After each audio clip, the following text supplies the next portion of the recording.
Hello, everybody. Oh my god, it's finally working. How are we doing today, everybody? Now I'm just trying to get the chat thing to work, but for the time being, everything should be good. We should be good and solid. Hold on a second. Alright, select live sources. Yup. Yup.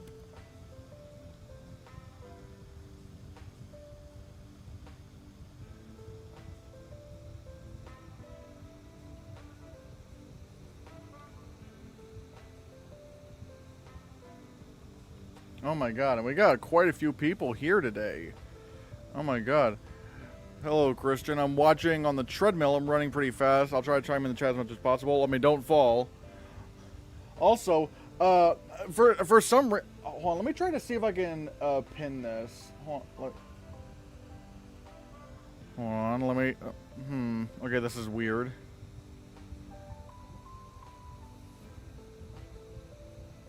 Okay, no, I can't. I'm for some reason I'm not able to pin it. But thank you, Christine Cho, for becoming a member of the Hannahcast. For becoming a member. That really is going to help a lot in terms of the channel. Thank you so much for being a member. And guys, in case you don't know, but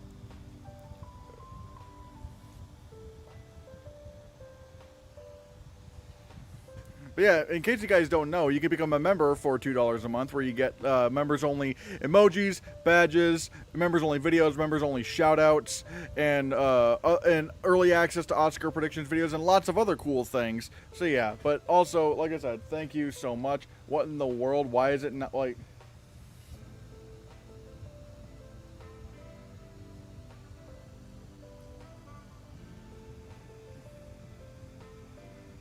Hold on, I'm still trying to make sure this all works.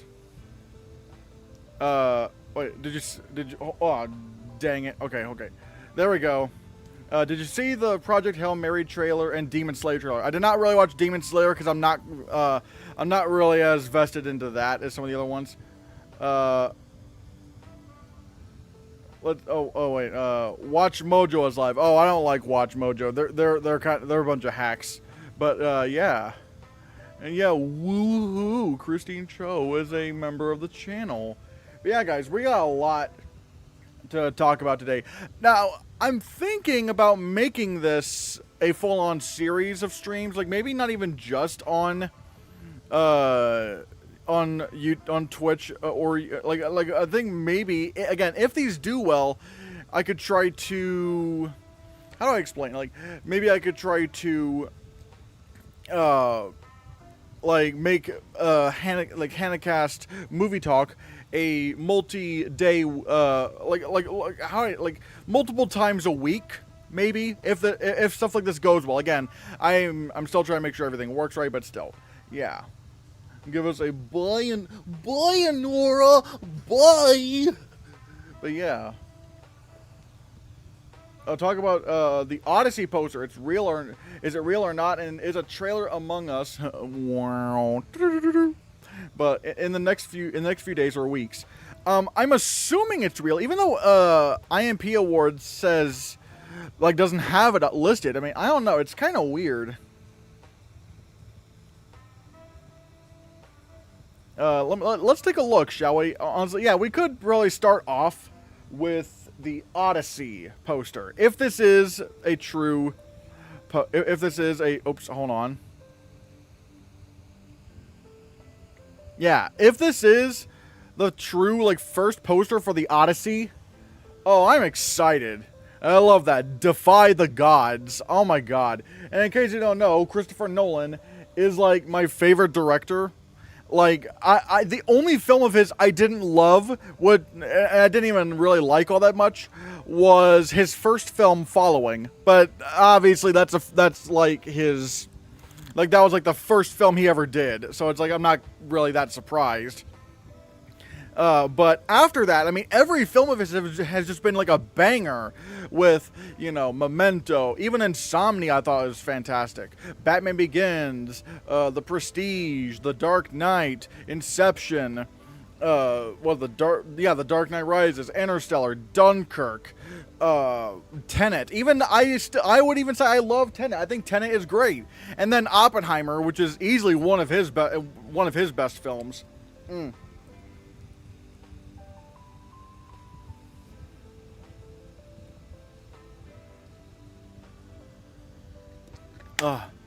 It's like everything he touches, it's like amazing.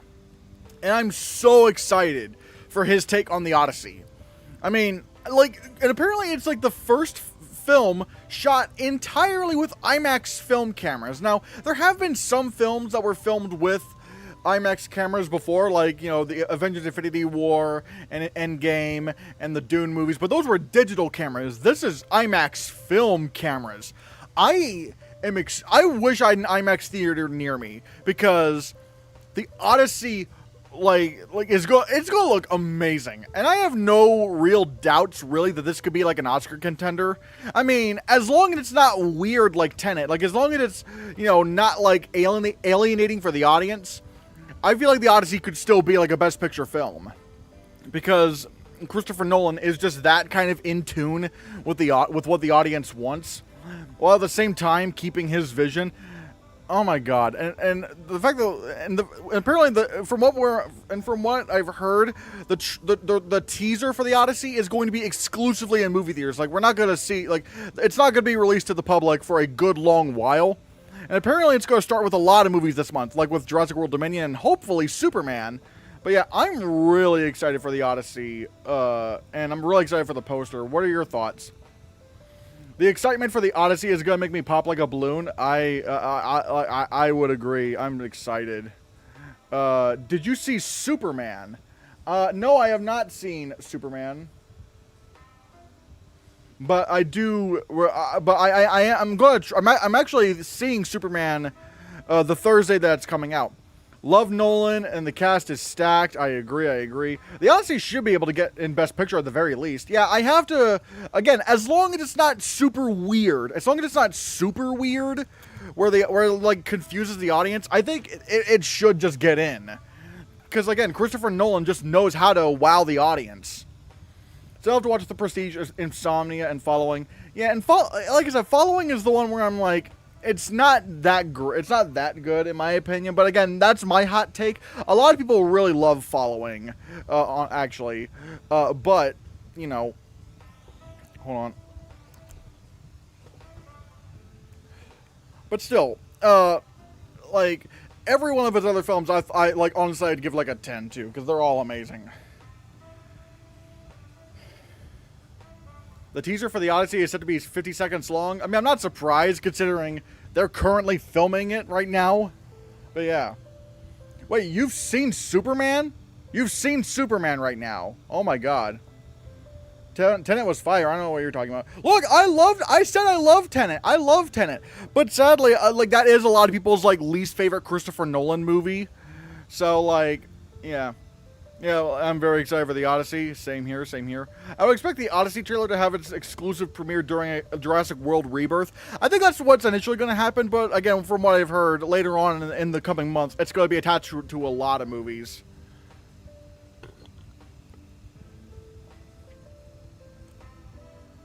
Dark Knight Rises is his only bad film. Oh, I disagree. I love The Dark Knight Rises. I love The Dark Knight Rises a lot. Man, I love it. I love The Dark Knight Rises. Did you see F1? No, because I don't have any money to see it. Nolan's movies are all good except for Following, which is okay. For me, it's a little bit less than okay, and even then, I have like a different definition of okay than some people. Like, for me, okay is like the lowest level of good. It's about, like, it's almost mid, but it's just like good enough. Like, it's like the low, but yeah, it's the lowest level of good for me. But for me, like, Following is a little bit lower than okay. Love Rises so much. Oh, I thought it was a fantastic conclusion. My father was getting really old. Oh. So every year we watch The Dark Knight together. The Dark Knight is amazing. I don't know why and keep in mind, I am Gen Z.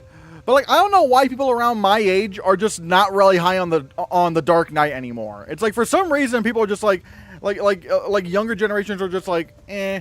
Dark Knight's like whatever. And it's like, what? Like, it's so weird. Just as like, 10 years ago, if you asked people like The Dark Knight, they would say, oh yeah, that's like one of the best films ever made. And it's like now people don't really care anymore. I'm thinking about making a video about this, where I'm thinking about making a video called Consensus is Temporary. Because I feel like when you look at how people view movies over the years, the overall consensus is like always changing. Like, people were like saying The Dark Knight was one of the greatest films of all time when it came out, but now people don't really care anymore. Back in the old, maybe 30 years ago, 30 or 40 years ago, people would say that Citizen Kane is like one of the greatest films ever made, and now people don't really care about Citizen Kane anymore. And then on the flip side of that, you have movies like the Star Wars prequels, which everyone hated back in the day, but now younger audiences really love them. And the same thing can be said about movies like The Cat in the Hat, where, The Cat in the Hat was one of the most panned films of 2003, and now people think it's actually pretty funny. It's so weird, it's so weird how people look back on movies. And again, I feel like it makes for a very interesting video topic. So I think I might make a video one of these days called Consensus is Temporary, where it doesn't really matter what movie it is. It's just like the overall consensus for films is going to change, and there's not and it's kind of, and I guess it's very interesting to think about what movies today that people are really in love with are people going to call mid later on in the next few years. Could people start calling Everything Everywhere All at Once mid? Could people start calling Oppenheimer mid? What is going to happen? It's so strange.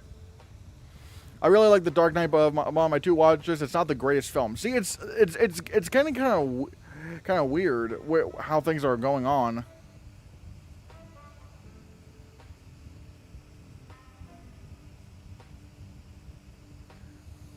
Emilia Perez, future classic. Oh boy. Oh. But yeah. Wait. Sing Sing will become mid. Sing Sing will never be mid. Man, I'm actually wondering if Sing Sing is going to be one of those movies that people will look back on and go, man, why didn't we respect that film enough? Again, Nora will be mid. Here's hoping. But yeah, let's move on to the next subject, which is the trailer for Project Hail Mary. This is a film directed by Phil Lord and Christopher Miller, who directed Cloudy with a Chance of Meatballs, the Lego Movie, 21 Jump Street and 22 Jump Street, and have been writers and producers on a lot of other projects, like the Spider-Verse films, the Mitchells vs. the Machines. I mean, they are involved a lot nowadays in stuff. But this is the first film that they've directed again since 22 Jump Street. And yeah, we have Project Hail Mary. Now, what this is about, it looks like, okay, I'm going to read off of the oh wait, okay, so it looks like they don't have the premise here. Ah, man. So, looks like I'm going to have to use a cheat sheet. Alright. So apparently, yeah, set in the near future, it centers around school teacher turned astronaut Ryland Grace, who wakes up from a coma afflicted with amnesia. He gradually remembers that he was sent to the Tau Ceti system 12 light years from Earth to find a means of reversing a solar dimming event that could cause the extinction of humanity. Now, this is somewhat pretty ambitious for Ryan,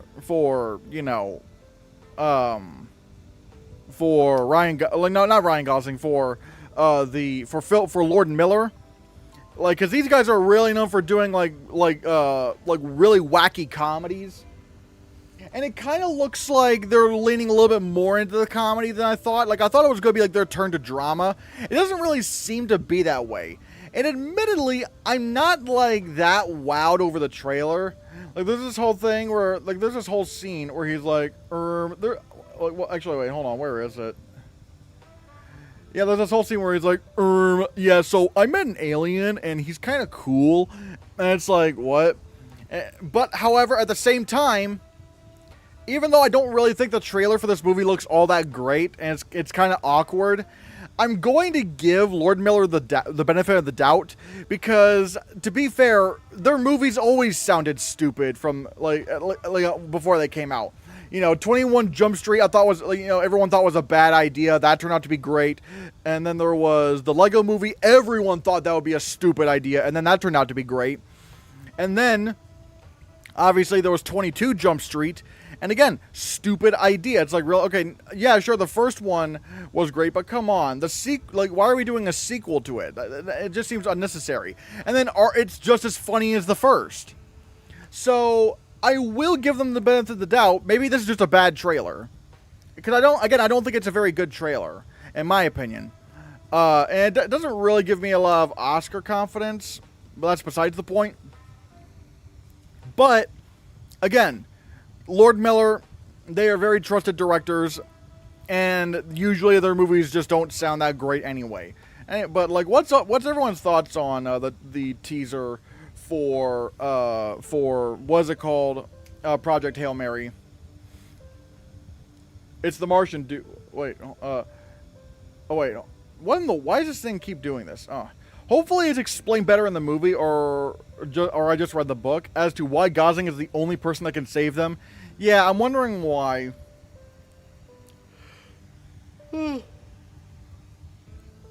Looks funny, and I love Sandra Hüller and Ryan Gosling, but probably not awards worthy.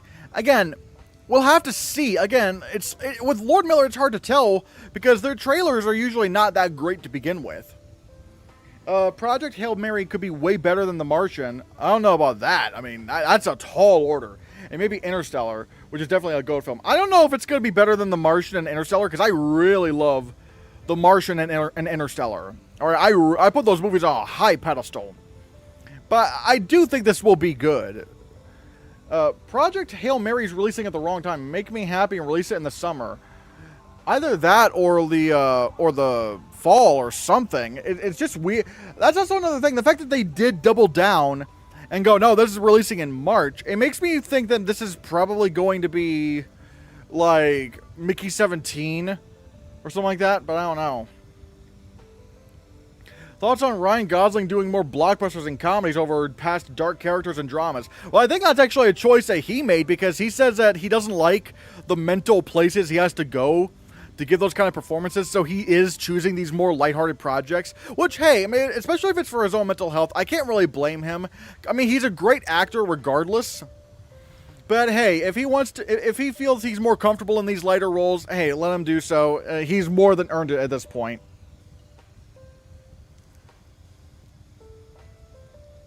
I've heard this trailer is hiding a lot of amazing stuff. The CinemaCon footage is said to be awesome. I wouldn't be surprised I wouldn't be surprised if the CinemaCon footage was like more, like gave more clear context as to what the story is and stuff. I wouldn't be surprised over that. The humor in this strikes me as similar to The Martian, but again, I feel like at least from the trailers, The Martian was funnier than this, or at least looked funnier than this. Hold on, I'm gonna get a drink here.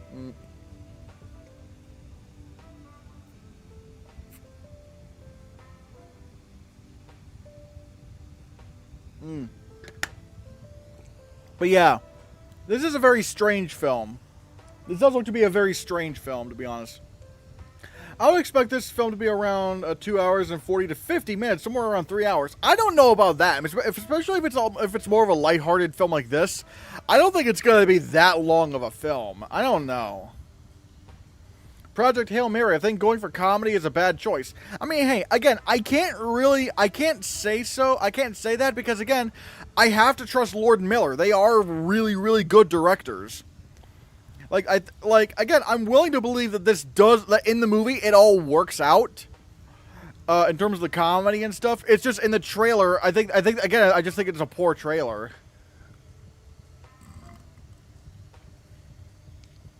The first trailer for The Running Man releases tomorrow. The cast is really good. Glenn Powell, Coleman Domingo, Katie O'Brien, Josh Brolin, Lee Pace, Emilia Jones, and Michael Cera. Yeah, I'm interested to see where they go with the Running Man. I don't think it's going to be like a tech Oscar player, as some other people are saying it's going to be, because like, you know, Edgar Wright is not that kind of director. We'll have to see. Glenn Powell is such a certified G. I mean, I do really like Glenn Powell. He's really cool.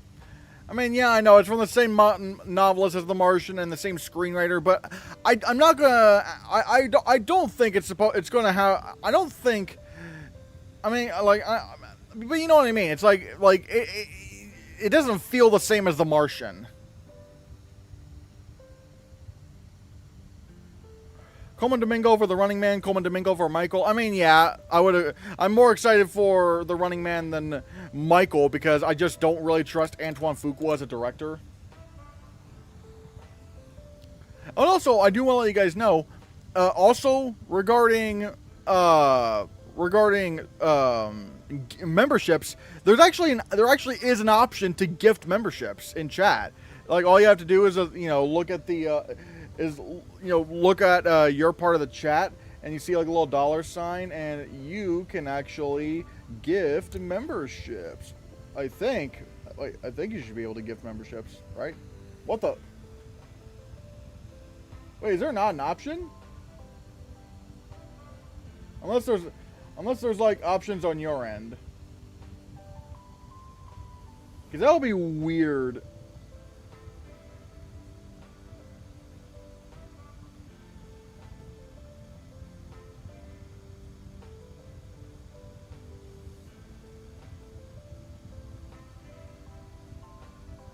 But regardless, yeah. Thoughts on the Roofman trailer? I actually didn't watch it. Yeah, I didn't really watch the Roofman trailer because it didn't really. What would happen if I donated $500? I mean, I'd be like, oh, I would kind of freeze. I'm not gonna lie, I'd be very happy. I'd kind of freeze up. I'd be like, whoa. I'm not. Aww. How's work going, Mr. Cast? I don't particularly care for it. But yeah, anyways. Yeah, I'm trying to think of what else there is. Oh! Also, another thing. The Astra Award nominations, at least for the mid-season Astra Movie Awards nominations, have been announced. And yeah, they have a few categories, and we're gonna go through them. All right. Most anticipated film: Avatar: Fire and Ash, Weapons, Fantastic Four: First Steps, Superman, and Wicked for Good. Now, I'm really like, yeah. I think Weapons is a little bit of a surprise. I didn't think the critics would be like that gung ho about it. Like, I would think, like, like, what are some of the films that are coming out, or like that haven't come out yet? Because it does seem strange that the Astras went for Weapons of all films. Oh yeah, they don't have one battle after another. They're not really excited for one battle after another.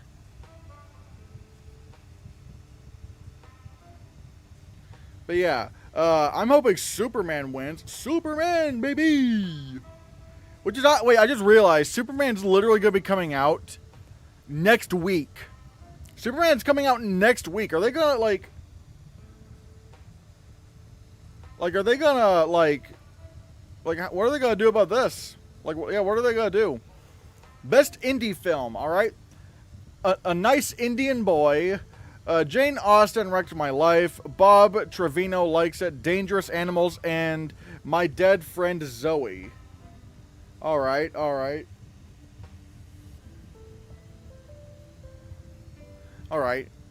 Nothing really stands out to me that much. I mean, granted, it hasn't really been like an indie year so far. So, yeah. Best Stunts: Ballerina, Thunderbolts, F1, Mission Impossible: The Final Reckoning, and Warfare. I'm expecting Mission Impossible: The Final Reckoning to win. Either that or F1. But considering how Mission Impossible just always like leans on the stunts, it's probably gonna be that wins. Best horror. Okay, this one's weird because look at this. Bring Her Back, Heart Eyes, Champion, the Final Destination, Bloodlines, and The Monkey. No Sinners? And I know some people are gonna go, well, Sinners isn't really a horror movie. Yeah, it is. I mean, it's like it's like an action horror movie, but it's still a horror movie. I mean, it's more like, it's like what? I mean, it's more of a horror movie than, you know, something like, you know, than Heretic, you know?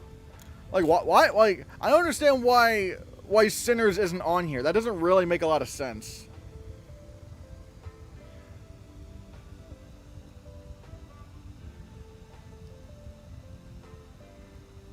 Wait, hold on. Sinners, 28 years later. I'm wondering if 28 years later was eligible for... Actually, it probably was.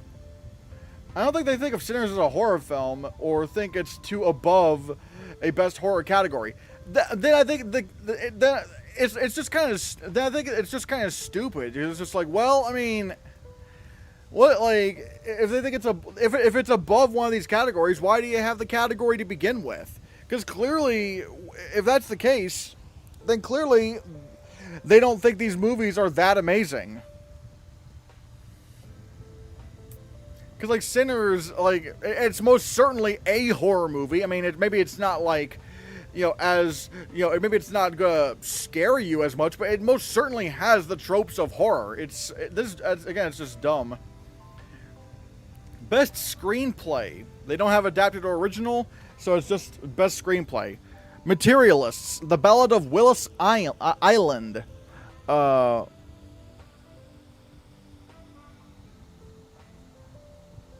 Yeah. Sinners, Sorry Baby, and The Life of Chuck. The Life of Chuck makes an appearance here. What else? Oh yeah, Best Director. Celine Song for Materialists. Danny Boyle for 28 Years Later. Okay, so they just didn't nominate 28 Years Later either. That's again, it's just weird. Isn't it just weird that they're not doing that? Mike Flanagan, The Life of Chuck. Ryan Coogler for Sinners. And Steven Soderbergh for Black Bag. Again, it's just like, so again, they nominate 28 Years Later and Sinners in other categories, but not Best Horror Film. Best Supporting Actress. Haley Steinfeld for Sinners. Jodie Comer for 28 Years Later. Carrie Condon for F1. Marissa Abela for Black Bag. And Wunmi Mosaku for Sinners. Alright? Yeah. So they got both the Sinners ladies here. That's interesting. Again, granted, I'm not going to act like this is going to be like some precursor to the Oscars, because it's obviously not. But I really am wondering if these two can actually make it to the Oscars. That's kind of what I'm wondering. Best Supporting Actor. Javier Bardem for F1. Louis Pullman for Thunderbolts. Mark Hamill for The Life of Chuck. Miles Caton for Sinners. And Pedro Pascal for Materialists. One thing I noticed, they put in Miles Caton over Delroy Lindo. Meaning even now, in the mid-season awards, they're saying, we're going with Miles Caton, not Delroy Lindo. Caton is just doing more with his performance, which I do agree with. It's like, because I know people are saying, oh, well, you know, it's going to be, what's his name? Delroy Lindo that gets in. I don't think so. I really do think it's Miles Caton that gets in.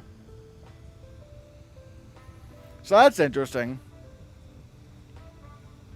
Best Actress. Dakota Johnson for Materialists. Eva Victor for Sorry Baby. Florence Pugh for Thunderbolts. Sally Hawkins for Bring Her Back. And Sophie Thatcher for Companion. Alright. And Best Actor, we have Alfie Williams for 28 Days Later. No, for 20... Wait, I think they meant 28 years later. Why 28 days? That's 28 years later.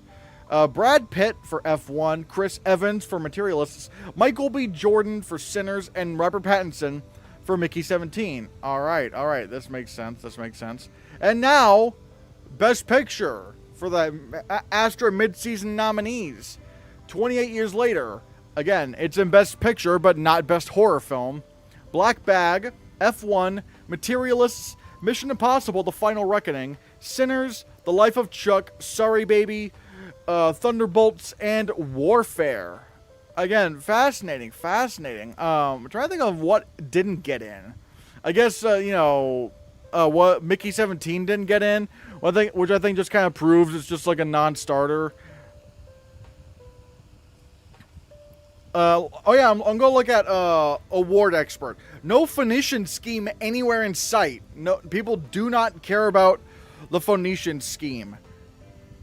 And the fact that Mickey 17 only got actor, I think that says a lot about how much people just really don't care about Mickey 17.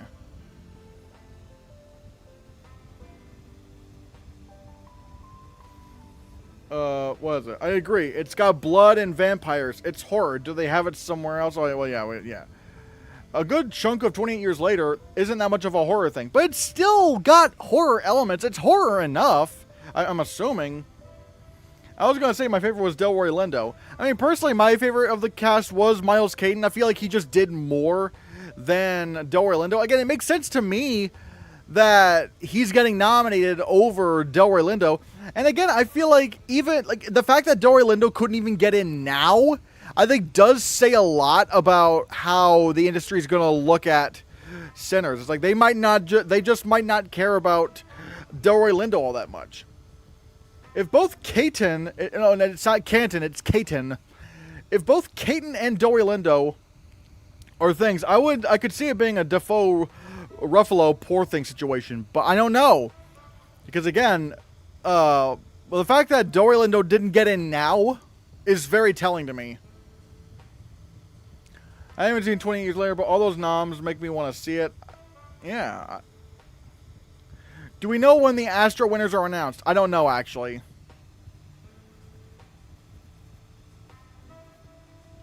That's true. They're probably going to win with Miles Caton, and that'll push them to probably win casting. Yeah. And I think, again, the other thing that I think is very telling about Sinners, the fact that Delroy Lindo couldn't get in, and yet for supporting actress, both Haley Steinfeld and...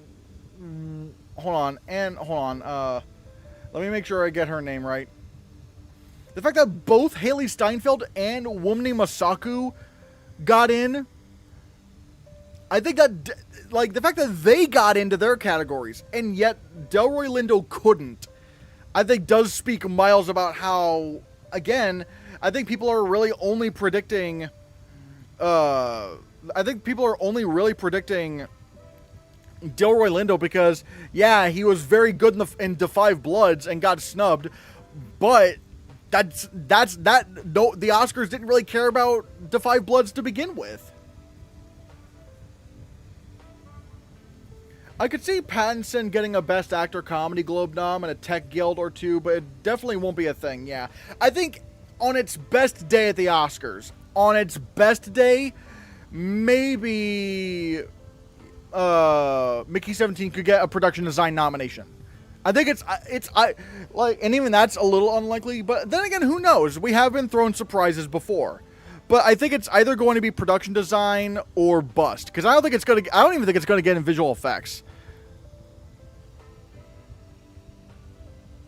I think Lindo and Caton may have a similar path as Ruffalo and Defoe and Poor Things, or Dorman and Hines and Belfast.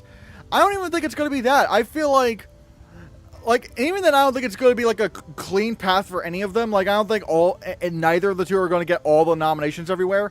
But I think only one of them will get nominated, and I think it could be Caton. I think it could be Caton.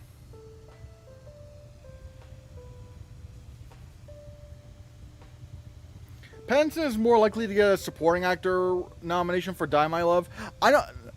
Yeah, he's maybe more likely to get that, but even then, I would say he's not going to even get nominated for Die My Love, because I feel like Die My Love is like a no nominations movie. But yeah, it is interesting to see where the mid-season awards are. I mean, again, also I just realized for Best Stunts, Sinners still didn't get nominated, which is kind of strange, especially given the especially given the third act. Like Sinners didn't get stunts, and it didn't get best horror film, which again is just very strange. Actually, how many nominations did Sinners get as like overall? Picture, actor, supporting actor, supporting actor, supporting actress, director, screenplay.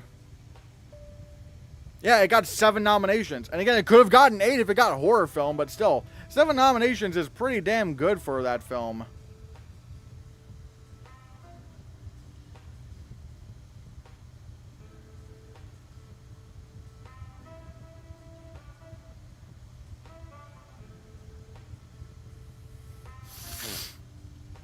But yeah.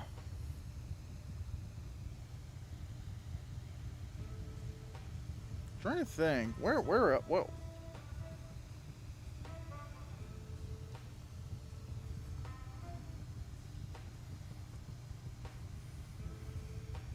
I'm still trying to find where, you know, the Astra Awards are going to be.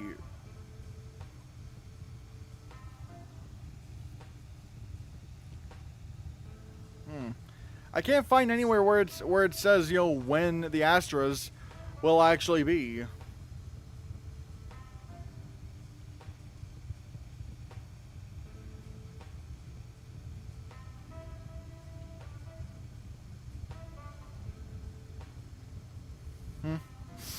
Mubi paid for Die My Love like they think it's a contender for some categories. It could end up being their biggest push.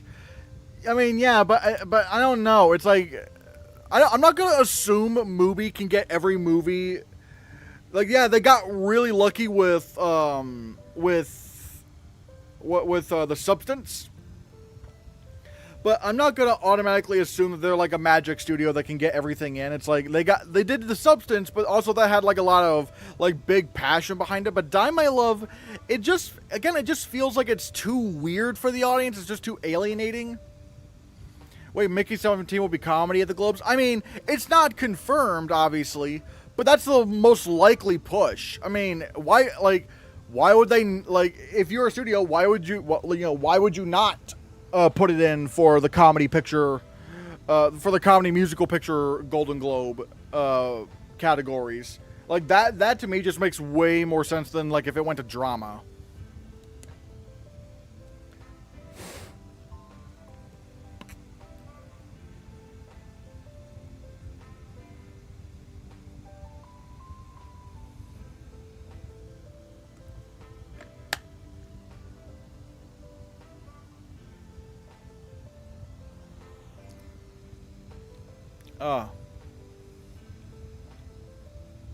Trying to find what other movie news there is.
Oh, I love how dumb the Globes can be sometimes. I don't know. I could see, like, if you're choosing between drama and comedy musical, I could maybe see that with Mickey 17 because it at least has comedy adjacent. A question regarding the previous live stream: If Warner Brothers didn't submit Dune 2 for Box Office Achievement Award, why did they submit Barbie? I'm not sure. I mean, like, I don't know. It's just weird that they didn't submit Dune. Maybe, I'm assuming, like, again, maybe this is my assumption. I think maybe what happened was that, you know, when Barbie won, the box office award over like won the box office award. I think that was kind of like the moment people stopped taking the film seriously in a way, where like people just went, oh, okay, this is just a commercial film, and the hype kind of died quite a bit after that. And then sort of the same thing with Wicked. Wicked seemed to be riding high early on, but again, once you win that box office award, you're kind of seen as a joke. And so maybe what I'm thinking was that like Warner Brothers really only had Dune to push, really. And so once it came down to it, it's like, okay, we don't want to be seen as like a silly box office film. We want to get as much as serious attention as possible. Maybe that's their logic. Maybe that was the logic. Maybe that's why they didn't submit Dune Part 2. And so, yeah, and maybe that might happen with Sinners. Maybe they don't submit Sinners for best cinematic and box office achievement. Maybe they want to make sure that people actually see it as a serious film. I hate that they're bringing back Paul Walker for Fast and Furious. Let the character and his actor rest. See, like, there's a lot of complicated feelings with that. It feels like granted, I've not seen, and still to this day, the only Fast and Furious film I've seen was Furious 7. And I don't know, I'm not gonna be the person that says like, hey, you know, I'm not gonna be the one that says, Paul Walker wouldn't have wanted this or something like that, because I don't want to speak for him, and obviously his family is like they're wanting to do this, so I don't know. It's very weird. It's more so like I'm not gonna question it morally, because again, that's the family's decision. But for me, it's more of a practical thing. Like, why are we doing this? Like, we closed that chapter ages ago. You know, we closed that chapter. We don't need to go back there. Kenneth Branagh is joining The Devil Wears Prada 2. Could Meryl be nominated again? I don't know. Probably. I'm going to say no, because, like, yeah, sure, you know, Meryl Streep did get nominated for the Oscar for The Devil Wears Prada, but I don't know. Like, something about The Devil Wears Prada 2, it just sounds like they're trying to, you know, make it happen again. Like, I feel like this is just going to be a sequel where they're just going to try to make it happen again. Like, I don't think it's going to have, like, the same impact as the first film.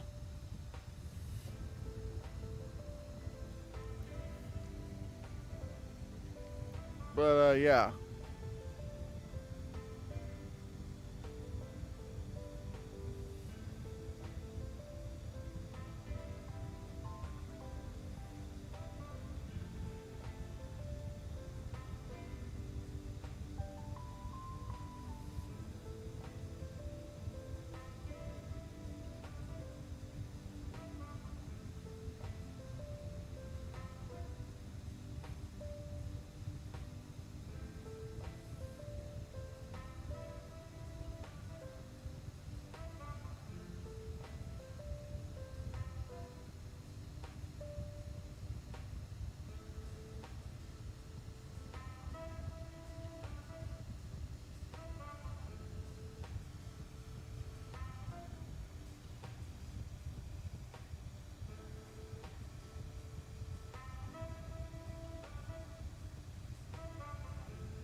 I never thought I would like to see The Devil Wears Prada 2. For that, I'll need to see the first. Again, I don't know. It just feels like, I don't know, something about The Devil Wears Prada 2 just feels like it's just not gonna be a film that people really care about. I don't know. Something feels off about it. You know, it just feels off. I don't know how to describe it.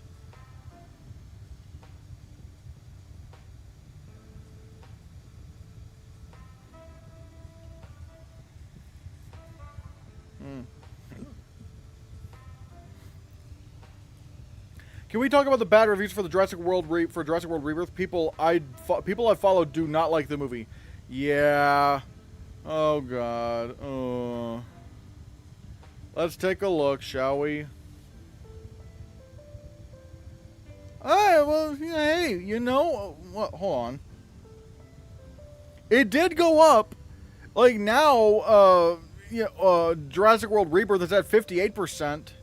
Like it was at like, it was like in the lower 50s, but now it's creeping up. Maybe it could be maybe it could cross to barely fresh. I don't know what it like. Okay, now granted, from what I've been reading in the reviews, they're saying like the direction is very good. Like it's not really Gareth Edwards' fault, but they're saying that the writing is just like ridiculous. And it's just like, man, how can they not make this now? Okay. I'm hoping it's good. At least from what I understand, it's like better received than a lot of the other Jurassic World sequels. But yeah, like I'm hoping I'll at least like it. I'm hoping I'll at least like it because it does have the makings for what I want in a Jurassic World movie. Like more going back to basics and stuff, and making sure things are more grounded. And I just don't want it to be stupid. I just hope it's not silly. Time for the Universal to put the franchise to rest. More like to throw the asteroid at this franchise. Aha! Aha! Oh my god! Comedic gold!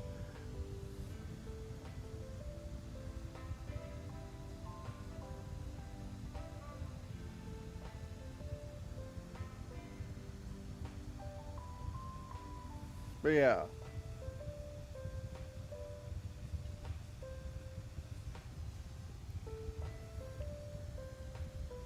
But yeah, it is sad though. It is sad that like this franchise just still cannot win people over. It's just like, God, like Universal, like get better screenwriters. What are you doing? How hard is it to find better screenwriters?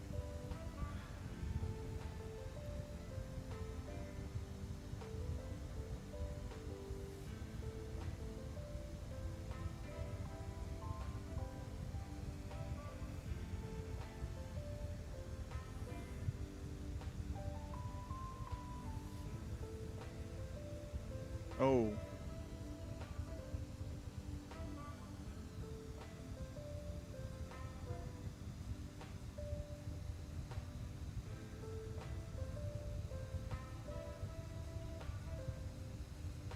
But yeah.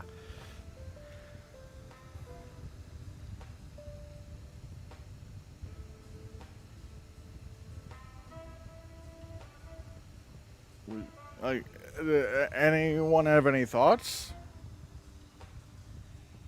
Or stuff? Like,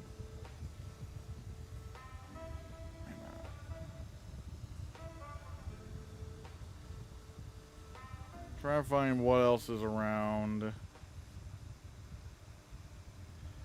What's a video game adaptation you'd like to see? I'm not gonna lie, out of all the video if I could make one video game movie, the idea I would have would be Papers, Please. Which, if you don't know, you're basically playing a border a border security officer, and you're basically you have to let people in or deny them, and it's a very interesting game about about morals, and like what's the legal thing to do versus what's the right thing to do, and there's a lot of really interesting themes in there regarding there's a lot of really interesting themes in there regarding immigration and regarding, like xenophobia or racism and transphobia. It's like there's a lot of stuff in that game that I feel like would make a very interesting film. Any new films you've seen? No, not really. Not really. I've not had the money to go see movies in theaters.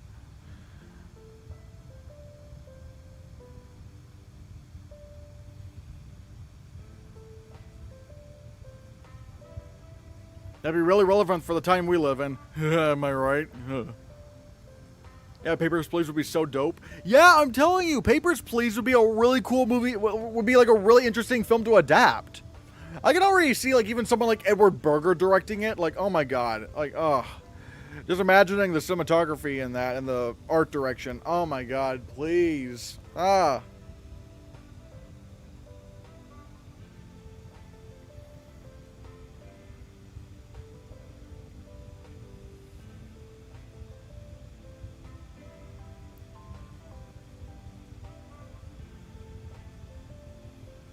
I'm trying to think of like what other, games I could imagine being movies. Ooh, Shadow of the Colossus.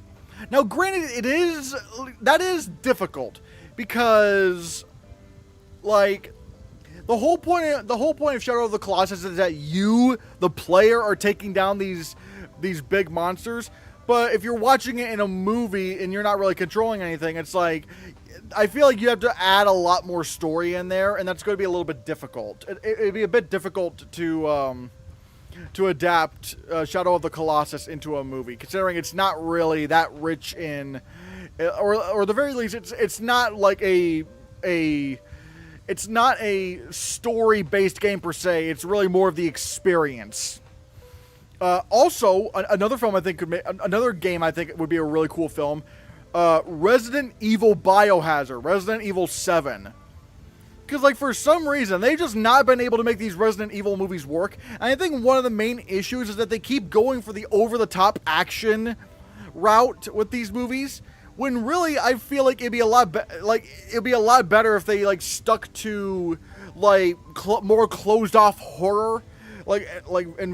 And have it be really, really atmospheric. And Resident Evil Biohazard, I feel like, does that in spades. Like, I feel like with Resident Evil with Biohazard, like that specific game, there's so much atmosphere, like, and not only that, the characters are also a lot of fun. Like Ethan, like the dad's all funny. There's also a little bit, like, you can also play with some dark comedy in a Resident Evil 7 movie.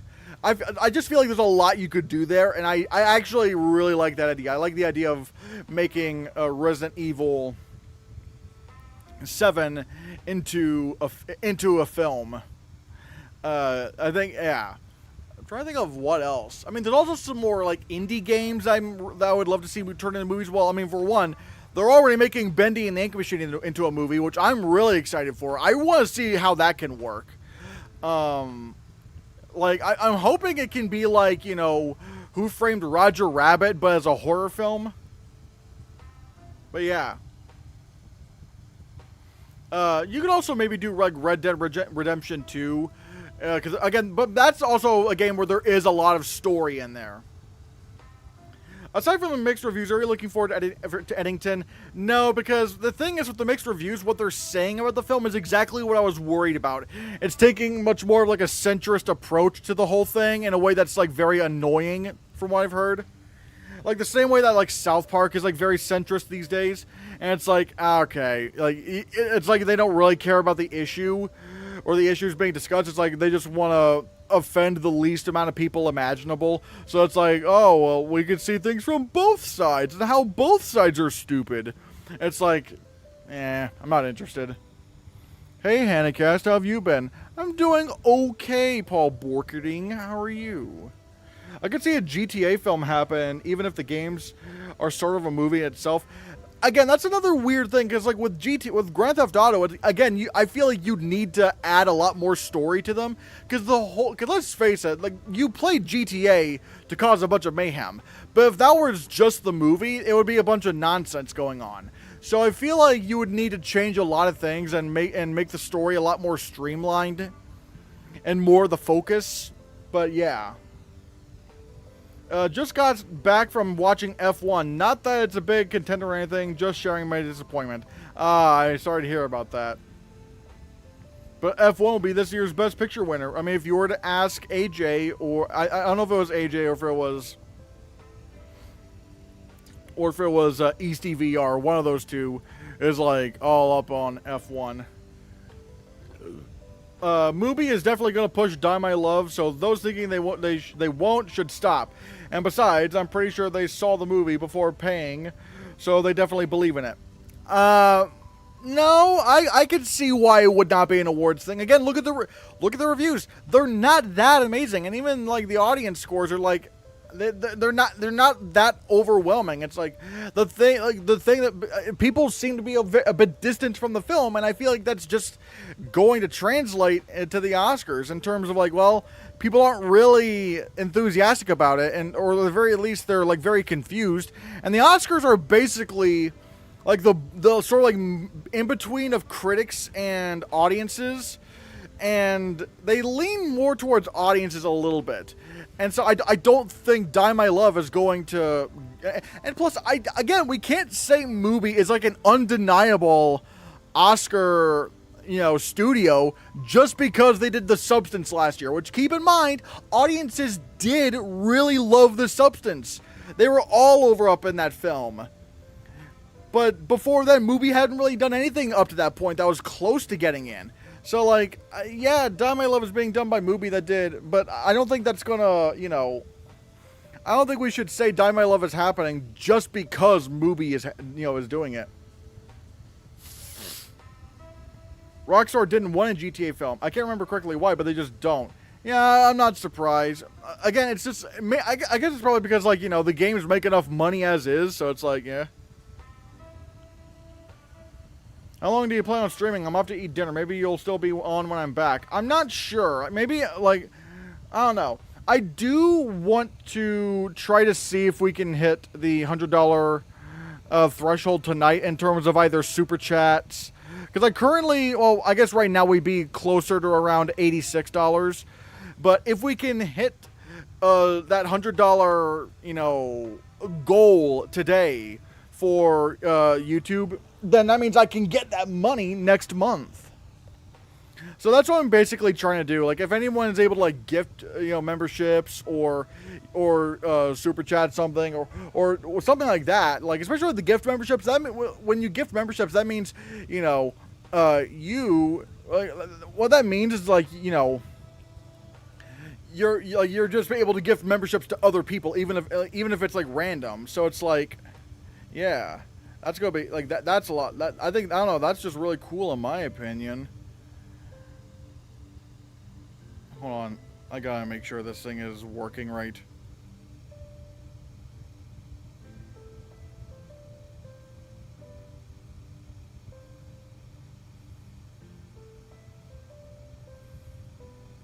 Oh yeah, yep. If you're on mobile, you can gift memberships. Yeah. Lynn Ramsey movies are not really Oscar movies. I agree with you that J-Law is maybe the only one because of her history of the Oscars. But even then, I don't know. Especially when you look at the acting categories, usually you kind of have to be in a Best Picture film or close to being in Best Picture. And it's like, or at the very least, you got to be in a film that's like generally liked by people, by general audiences, or something that's like kind of digestible, like. But like Die My Love, I feel like that's the exact kind of film I feel like that would be like very like critics are probably gonna go for her, but in terms of the industry, I don't really think they're gonna do it. Like, because again, they do tend to have a Best Picture bias towards their nominees. True, Lynn Ramsey is just not Oscar's taste, but she is an excellent filmmaker. But we saw with Baker, sometimes they just get on a director's wavelength. But here's the problem: when you look at the audience scores. The critic and audience scores. Oh my. Yo! A $10 super chat from Christine Cho. Thanks a lot. That's gonna go a long way. Oh my god. Now I think we only need to. Yeah, I think right now we'd be at like what, $94 or something like that. Like, yeah, we're probably at $94 right now. We're so close. But yeah, with both Sean Baker, like I said, people still, like, general audiences still very much liked Sean Baker's movies. So they weren't really alienating people. I mean, granted, Honora alienated me. And yeah, that's the thing. Like, I'm the guy that does not even like, Honora, his most acclaimed film. That alienated me. But even I can recognize general audiences really, when they actually watched his movies, they were really invested in Sean Baker's movies. But Lynn Ramsey's not really like that. Lynn Ramsey doesn't really make likable movies. They're they're very kind of like dark and alienating for a lot of audiences. Will Sinners be period or fantasy film at the Art Directors Guild and Costume Designers Guild? If they want to be smart, they better pick a period film. I mean, granted, that's technically the most competitive, but it's also like, I feel like that just makes the most sense. Like, I feel like, yeah, because, like, there's nothing about the costumes. The costumes themselves aren't really, you know, like, fantasy costumes in a way. It really is just more like, you know...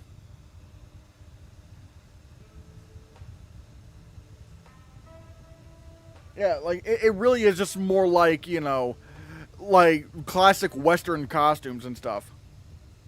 You will die mumbling about Honora. Bye, Honora! Bye!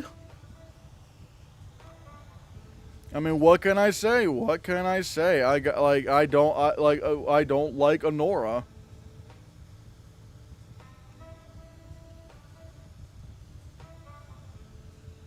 But yeah.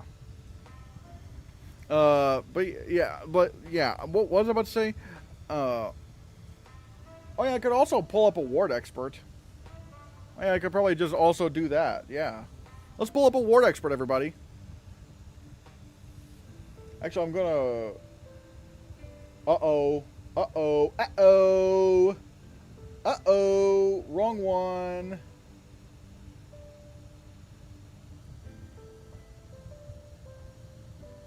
You know, restart, like refreshing the page to see what happens. Oh, Brother Bro just updated his predictions. Let's go, Brother Bro. Let's go. Rivals and Vampire King. Alright, alright. I asked because Poor Things was period at Costume Designers Guild and Fantasy at the Art Directors Guild. Yeah, if that's the case, then I would assume it's most certainly going to be... That with Sinners, it's most certainly going to be, you know, period film. Because the costumes are just way more period than even something like Poor Things. I guess it really depends on where the studio... I think what they're gonna do is that they're gonna put it in period film and try to keep it away from Wicked. What in the world? Michelle Hamilton? Oh my god! Thank you so much. We're probably like really close to that, like to today's goal. Hold on, let me check. Yeah, wait, hold on. I'm just gonna make sure.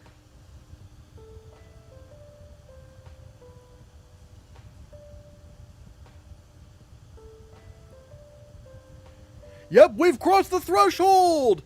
Oh my god, thank you all so much. Oh my god, now I actually am going to be getting that money next month. Thank you guys so much for that. I'm going to give a little heart. I don't know why I'm not able to give it a like. Why am I not able to give it a like? Why? I want to give it a like. I want to give you guys a like. At least I'm assuming, because I will say, Christine Cho, you did subscribe or like become a member today, right? Because that would mean it's even more money than even $19.99. At least when all put together. Because if you became a member today, then most assuredly, because I'm also trying to remember to keep in mind, you know, the cut that YouTube gets from this. But I'm assuming if you did become a member today, that should also count towards all this. Yes? All right, cool. We're gold. We should be gold. Oh my god. Honestly, I think I might start doing these streams more often. I think I might start doing these streams more often, like more than once a week or so. Because who knows? But yeah.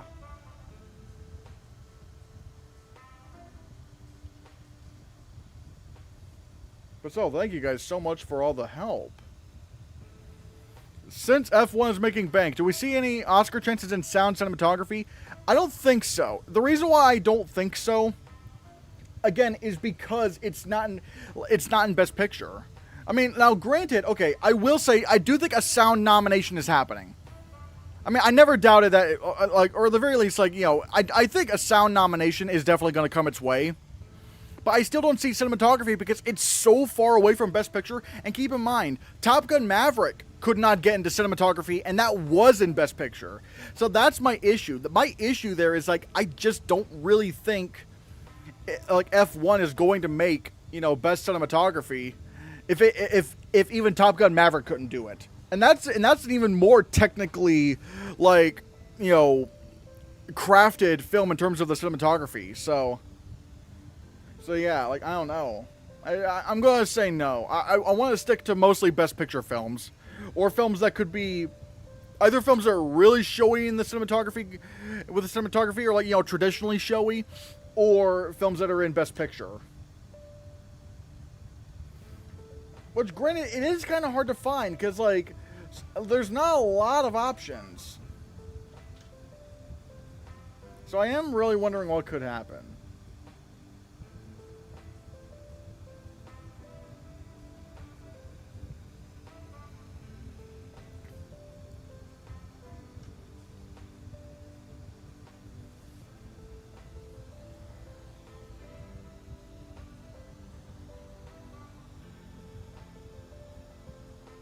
Oh wait, I already put that up. I'm trying to think of what else. If I'm not wrong, 5 is the most nominations any film got in the expanded Best Picture era without getting into picture. I'm trying to think if that is correct, because I know Black Panther: Wakanda Forever did very well. Jointly shared by Foxcatcher and Black Panther 2.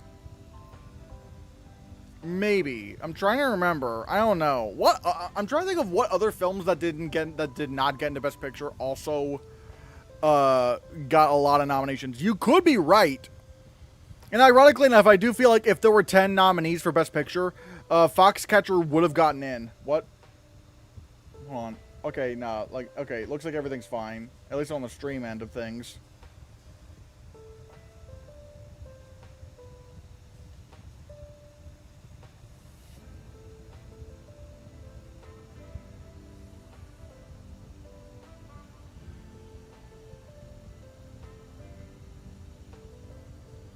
I think that is true. All right, yeah. And like I said, I do think Foxcatcher.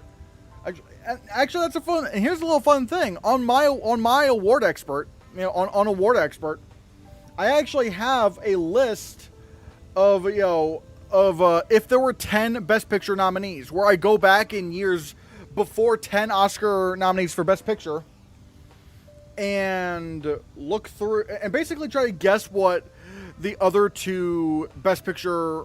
Or like try to guess what the nominees for Best Picture would have been if there were 10 nominees. And for 2014, I made a guess that Foxcatcher would get into Best Picture. Now, granted, Nightcrawler, I don't know. Maybe I should try it. Maybe I should look outside of Best Picture. Or, like, maybe I should try to look out, like, maybe list other films that could have been in contention. Because, I don't know, Nightcrawler is pretty weird, because, like, it didn't even get, what's his name in? Jake Gyllenhaal in for lead actor. But at the same time, I mean, in the expanded Best Picture era, you can get into Best Picture if you only have screenplay. Like, that has happened. But yeah, it is kind of weird.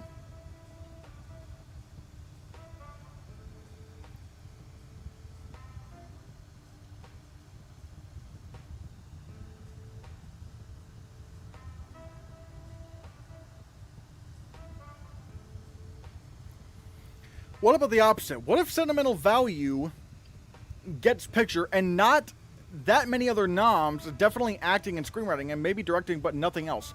So you're saying, what if Sentimental Value got, like, Best Picture and only Best Screenplay or something? I want to make sure I'm getting this right.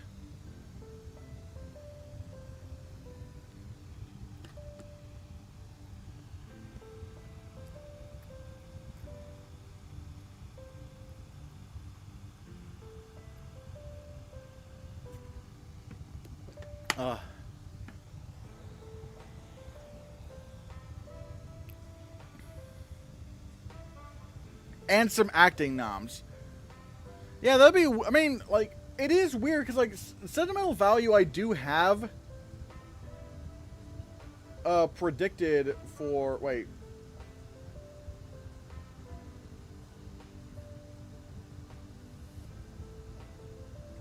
Wait, I just realized the tally's gone. The tally's gone. No! No! No! What are we doing? I thought there was going to be no ads. I set it to where there's not supposed to be any ads on this thing. Okay, now the tally's up. It's weird. I am predicting Sentimental Value to get nominated for 11 Oscars, but it's weird because, like, most of it is above the line stuff. Like with, like, yeah, because I have picture, director, actress, actor. No, not actor. 2 supporting actress, 1 supporting actor, and original screenplay. That's already a lot of awards as is. Like, I don't know how to answer that, to be honest. I was watching Dune 2 and crying over how Denis was ignored and left out to die. What is the great film that will be ignored this year? Well, I don't know because I haven't seen that many films, but I'm willing to bet Superman's going to be amazing, and that's not going to ever enter the Best Picture conversation, which is going to be sad because I think. But again, I can't say because I've not seen Superman yet. Ugh. The Girl with the Dragon Tattoo also got 5 without picture, and it won editing. Yeah. I think that could have. I think actually in my list, I did have a guess that it was going to get that. It could have probably been number 10 for Best Picture, purely because it got nominated for PGA, DGA, and Writers Guild. And even to this day, there's not been a film that crossed all 3 of those.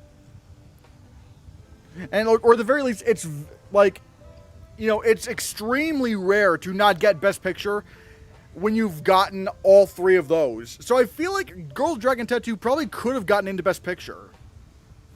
But it's so weird because that means also Tinker Tailor Soldier Spy wouldn't get in. And none of this would be that confusing if it wasn't for the fact that Extremely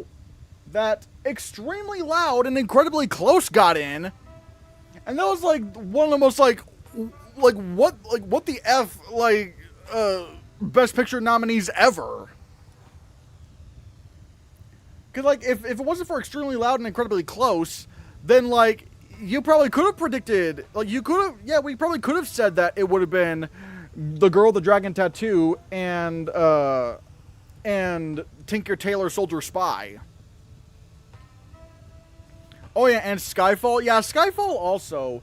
Oh, I forgot that also got a lot of nominations. I don't think that would have made it into a Best Picture 10. Like, I don't know. I'm thinking maybe it could be Moonrise Kingdom. But, like, you know, Skyfall, yeah. And also, I forgot, that movie got PGA as well as 2 SAG nominations, if I'm not mistaken. Like, wow. So true, Edgelantine. I forgot about Girl with the Dragon Tattoo. Great film. Skyfall also won an Oscar too, I think. Yeah, it won Sound Editing, which it tied with Zero Dark 30. And it won Best Original Song for Skyfall. When we crumble, we will stand tall. Man, Skyfall is still such a great song. That might be the best Bond song ever. Oh my god.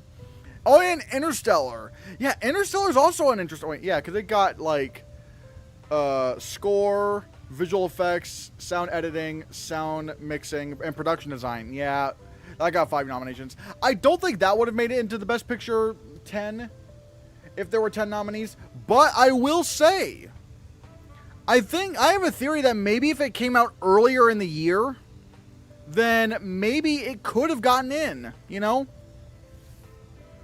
Maybe if it came out in maybe February or something, because Interstellar is an interesting film where it's like when it came out, people were kind of divided, but now people absolutely have fallen in love with Interstellar. So much to where it's like a lot of normies' favorite Christopher Nolan film. And it makes me wonder, if this did come out in February or March, then maybe it could have actually built up enough, momentum over time where people went, okay, yeah, no, we really do want to decorate Interstellar in a lot of love. I think Inception should have been nominated for Best Picture. It was. Yeah, Inception was nominated for Best Picture. I mean, won. Oh, okay. Yeah, winning, yeah. Yeah, don't get me wrong. I forgot. Yeah, I don't have 2010 or 2009 on here because those years did have 10 Best Picture nominees. But yeah,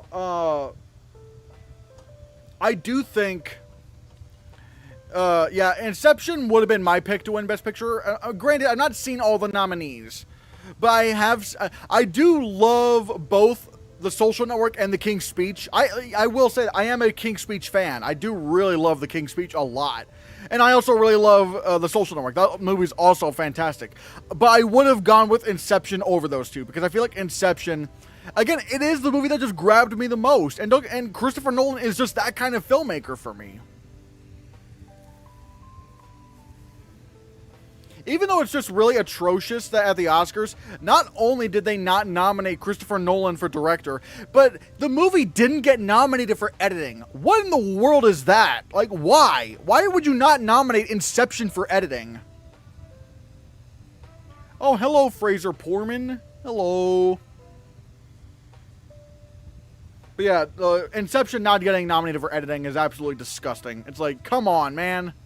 You could have nominated Inception for editing. Arguably, maybe it should have won.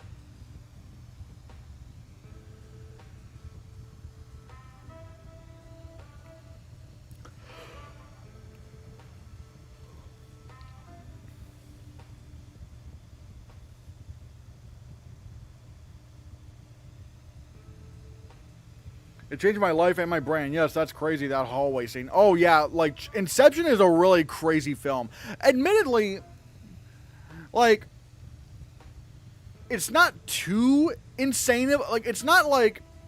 It's interesting, because, like, Inception is a very complex film, but yeah, it's also not very alienating. Like, that is the magic of Christopher Nolan. He can make things really, really complex, but yet audiences can still get into it. Oh yeah, Force Awakens and Blade Runner 2049 got 5 nominations? Okay, so it seems like, okay, getting 5 nominations if you're not in Best Picture is not that uncommon, it seems, if this many films can get in. Let's see, Blade Runner, visual effects, and sound editing. Okay, I got those. Wait, no, visual effects, cinematography, sound editing, sound mixing...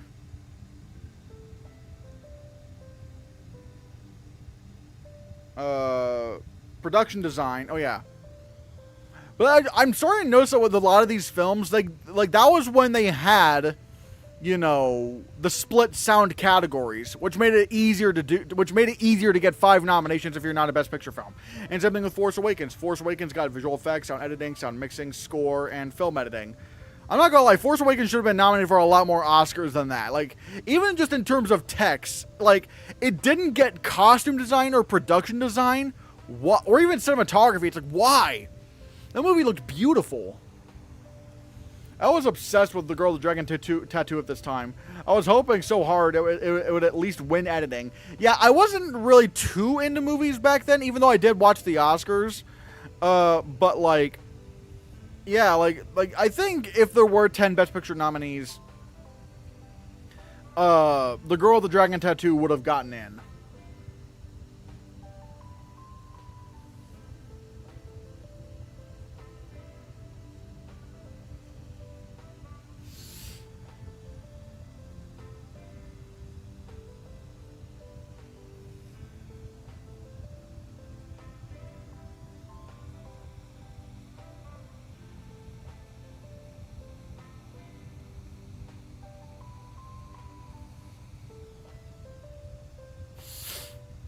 But yeah, I'm trying to think.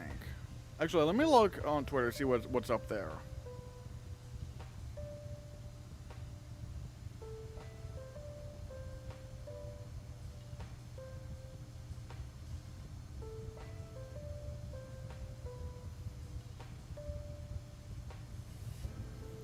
Oh no. This. Let's see. Pixar massively changed Elio after the original cut was test screened, and not a single person raised their hand when asked if they'd pay to see the film in a theater. Elio was also initially a queer-coded character until leadership told them to make him more masculine. Boo! Come on! Why are we like... God. This is just ridiculous. Like, I really hate how modern politics is, like, so, like, getting in the way of directors' creative visions. It's like, if Elio is a queer-coded character, then he's a queer-coded character. Why is it like, why and make him more masculine? It's like, bro, like it's, oh my, it's such a, why, this is why movies are becoming boring nowadays. It's like they're just wanting to do things the exact same way that they've always been and not take any risks. Not one risk. It's just annoying. It's like, that's how we get slop. That's how we get Illumination slop, where they just make films as, like, harmless and, you know, and marketable as possible, to where it's just, like, making people more brain rotted to go, huh, pretty colors, huh, and just, like, not make them think at all. Like, what happened to Pixar, man? They used to take risks. Like, yeah, some audiences are, like, you're gonna make some audiences mad over, like, the inclusion of, like, queer-loaded characters or whatever, but it's, or queer-coded characters, or something like, or characters that are not traditionally masculine, whatever that means. And it's just like, and stop changing your movies over, like, one focus group test or whatever. It's just like, again, it just makes movies boring. Like, no wonder. And it turns out it didn't fucking work because Elio had the worst opening, if I'm not mistaken, for any Pixar film. Like, that's what happens when you cave in and don't take risks. That's what happens. Like, again, people were just not interested in the movie. Like, why do they gotta do, like, my God. I don't, like, Luca was definitely queer-coded, and it was great. I didn't really like Luca all that much, because, again, I feel like they played it a bit too safe. But it's like, But again, it's just annoying, you know? It's just annoying that, you know, especially with how things are going in this country right now, that those are actively affecting the way movies are made and what stories can be told. It's just stupid. It's just, I don't know. I'm just like, it's just stuff like that that really bums me out. It's like we are gonna just get into a period of time where, like, animated movies just are just, or at least, like, the big mainstream ones, the ones that most people are going to watch, are just not gonna, like, try anything unique, you know? And studios are just gonna keep learning the wrong lessons. What do you think of Erivo and Grande's Oscar performance? Do you think they might have gained more Academy voters' respect from that, and that might lead to noms? I don't think it does anything either way, to be honest. I think it's just like, they performed at the Oscars, it's whatever. I mean, Seth MacFarlane was the host of the Oscars, and nothing really happened after that. It's just like, I don't really think that has anything to do with anything, really. Am I Ray's Black Bottom also got 5 nominations in Best Picture? Yeah. I was rooting for Black Swan at the time. It justified me dropping out of dance classes. Oh. Five seems like an unlucky number for getting into picture. I don't know. I'm pretty sure there's a lot of films that get, like, 5 nominations that can get into Best Picture. I think ultimately it's like that's kind of the ceiling nowadays in the expanded Best Picture era. It's like you can't really get, like, 6 nominations without getting into Best Picture. Has anyone actually seen Elio? Does it have the best animation potential after its not great opening? I don't know, maybe purely because of a lack of competition. Like, I feel like out of lack of competition whatsoever, like, Elio could still just stumble into Best Picture. Not Best Picture, Best Animated Feature. God, I can't speak today. So I'm just like, I don't know, it might get in. But it also just might not. I don't know. I just don't know. This year is so weak. It's so weak for movies. For animated movies, I should say. Hello, East DVR. Hello. Jonathan Bailey for supporting actor? I'm not doing that right now. I can't predict that right now. I don't think so. Because, like, again, I don't really have Wicked in Best Picture right now for my own reasons.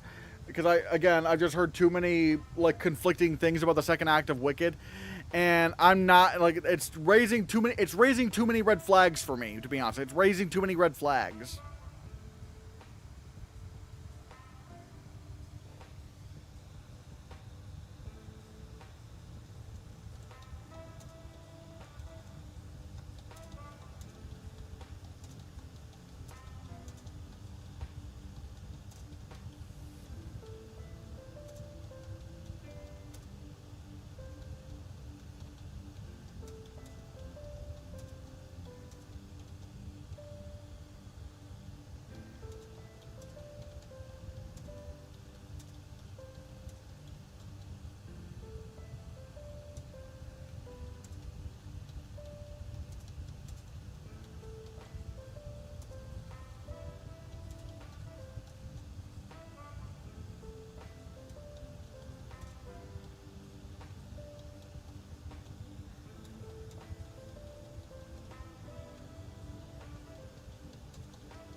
Did you like the mid-season nominations? I don't know. I mean, like, it's kind of weird.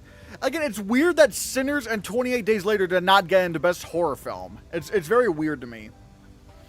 1969's They Shoot Horses, Don't They holds the record with 9 nominations, just barely missing the Best Picture 5. But see, that's what I'm talking about. It's like it's easier to get nominated for a ton of Oscars when you and not get into Best Picture if you only have 5 nominees for Best Picture. But like once you expand that past, once you expand that past 5, and especially once you lock it down to 10, it makes it really hard to get nominated for 5 Oscars and miss Best Picture. Who led the mid-season nominations? This is how DGA used to work until the 1970s. They have quarterly nominations, so directors from Beyond the Year were not forgotten. I'm not sure. I think Sinners got 7 nominations, which is pretty good.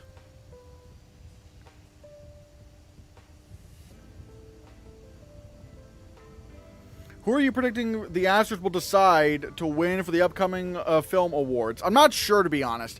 I mean, I think Sinners is going to win a lot of awards. It's probably going to win, picture, director, screenplay. I'm really curious.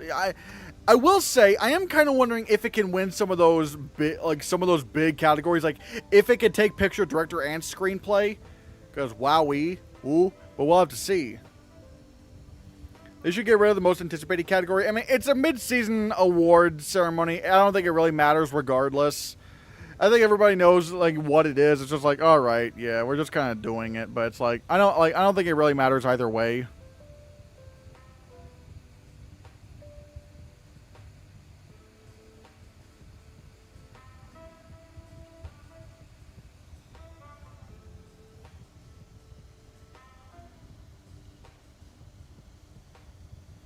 For Sinners, I'm in between Keaton and Lindo for supporting actor. Who would you pick? Especially given the Astra mid-season nominations. Because here's the thing. They nominated in supporting actress both. Hold on, what's her name? Wunmi Masaku and Haley Steinfeld. And yet, and for supporting actor, they nominated Miles Keaton. And yet they left out Delroy Lindo entirely. Those 3 got into their categories, and yet Delroy Lindo still missed in a mid-season awards ceremony. I think Delroy Lindo's done. Or, I don't know about done, but it's like, I think my assumption is correct. He's not going to get he's not going to get an Oscar nomination for Sinners. He just does not do enough in the film. What are your predictions for every category? Oh, I don't know. I mean, I guess we could take a look. Hold on.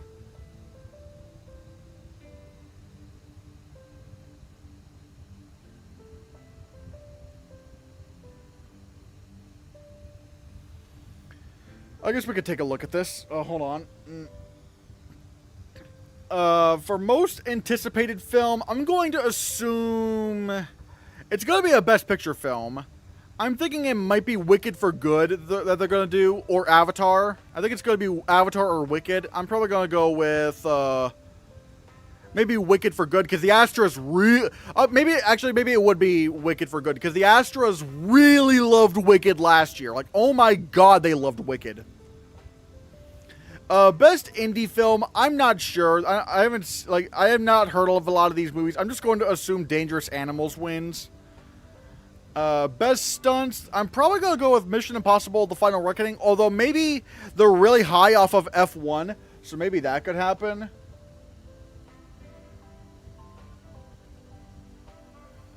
But I don't know. Right now I'm going to go for Mission Impossible: The Final Reckoning.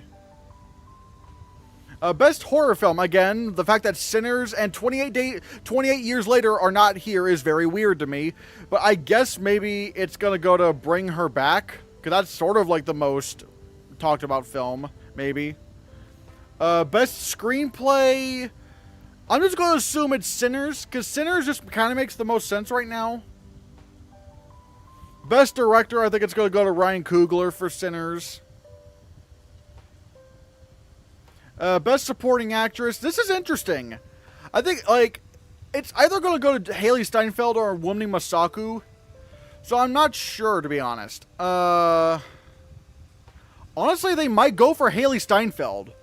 Maybe they'll go for Haley Steinfeld. Maybe her. Best supporting actor. See, this is tough. Because I'm not really sure if they'll just go for who they think is going to get nominated for the Oscar, or if they're just going to throw a bone to someone else.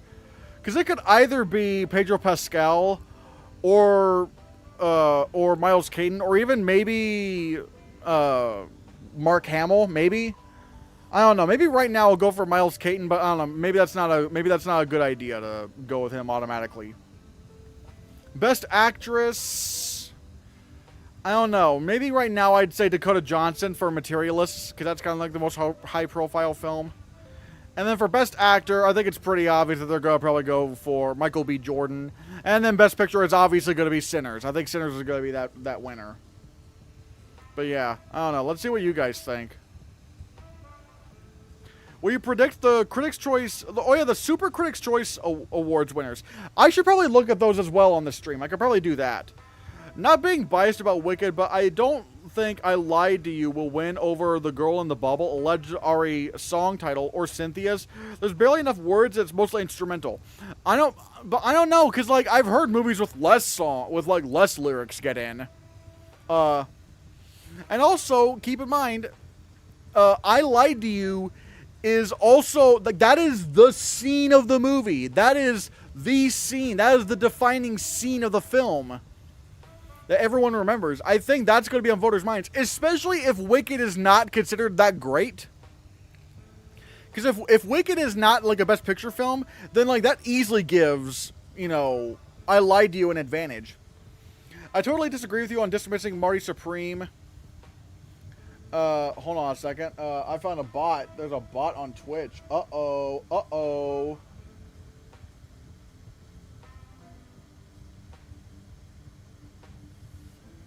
There we go. Boom.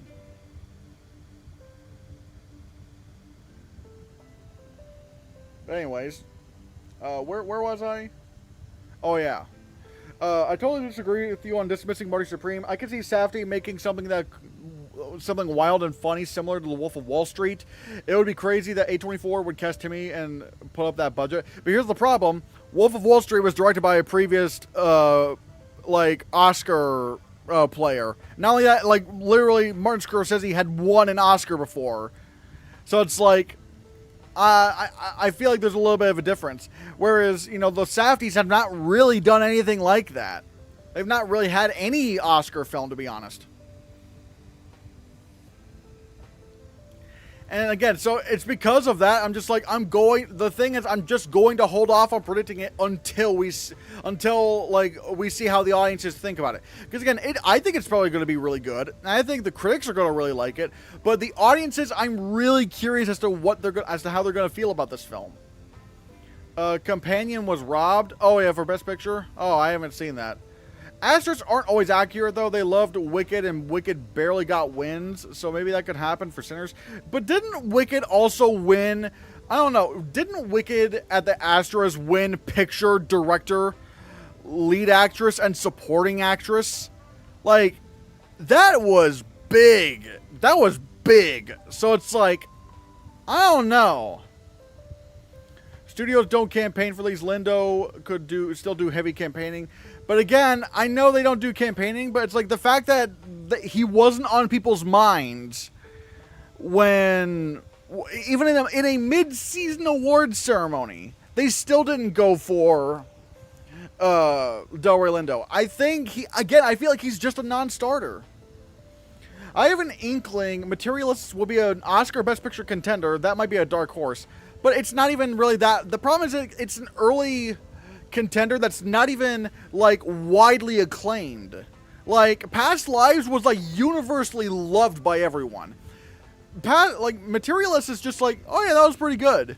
Like, people are not really head over heels about that. And the fact that, and that's the thing, if you're an early contender and you're not, like, wowing people, like, I think that's a bad sign. We've got a robot on a rampage. What? Miles Caton will get in over Delroy Lindo, just like in the Astros. I would probably agree. Twinless would have made a splash here if they released it in June. Again, I'm not quite sure. I see I Lied to You making, like, Natu Natu and RRR. It has visuals to boost it, like El Mal and RRR. Yeah, I would also, I didn't think of it that way. Yeah, no one in America knows the lyrics of Natu Natu. Because, you know, most of us don't really speak Telugu. But it's the spectacle of the song. It is the most memorable scene in the movie, and it is a spectacle. I think that's, now granted, obviously people know the lyrics of I Lied to You, but you know what I'm saying? It's not like the most lyric-heavy song, but it's the music and the scene that the movie's all around it. I think that association with the song I Lied to You is going to put that up to is going to boast that up to a win in Best Original Song. I mean, Wicked barely got any wins throughout the season. I mean, yeah, I know. I'm not saying, but I'm just, I don't know. It's just kind of weird. I don't know. When are the winners announced? I'm not sure. I think last year was actually like a couple days after the nominations were announced.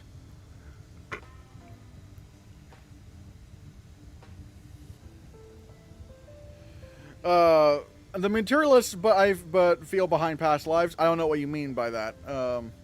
I'm sorry, but don't compare I Lied to You and Natu Natu over El Mal, over whatever El Mal was. I mean, what? I mean, okay, fine. I won't compare it to, you're right. I am sorry. I won't compare it to El Mal. I will compare it to, hello, very nice to meet you. I'd like to know about sex change operations. I see. Man to woman, or woman to man. Man to woman, from penis to vagina. Is it for you? For me? No. What would you like to know about it, madam? I want to know it all. What is the protocol, the techniques and the risks? How many operations? How much time do you need? Dude.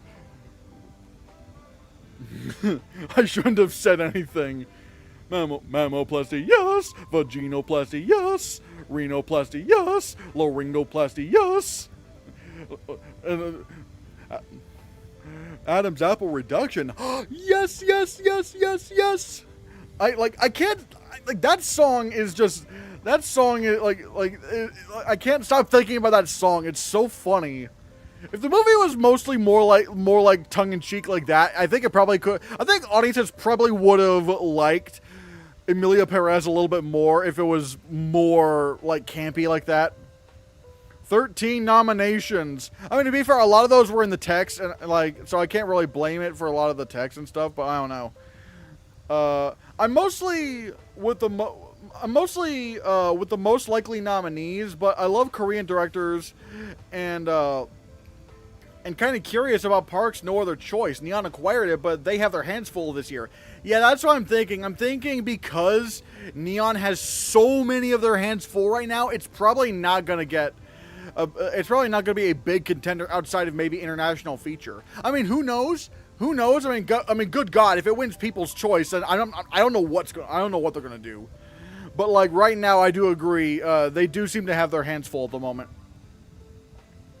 The live performance of I Lied to You at the Oscars would be excellent. That's what I'm saying. Imagine them like recreating that scene and doing all that in one go and just having all these dancers. And oh my God, that would be insane if they did that. I would love that.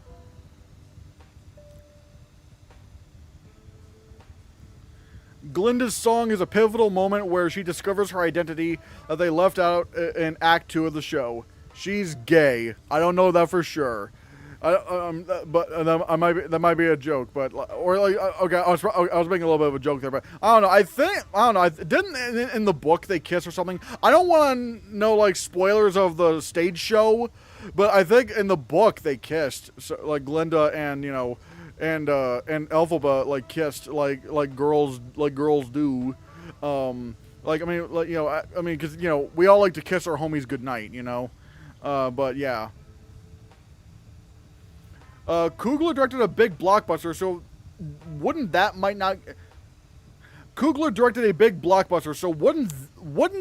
might not get a nominee because blockbuster directors don't get into Oscar category?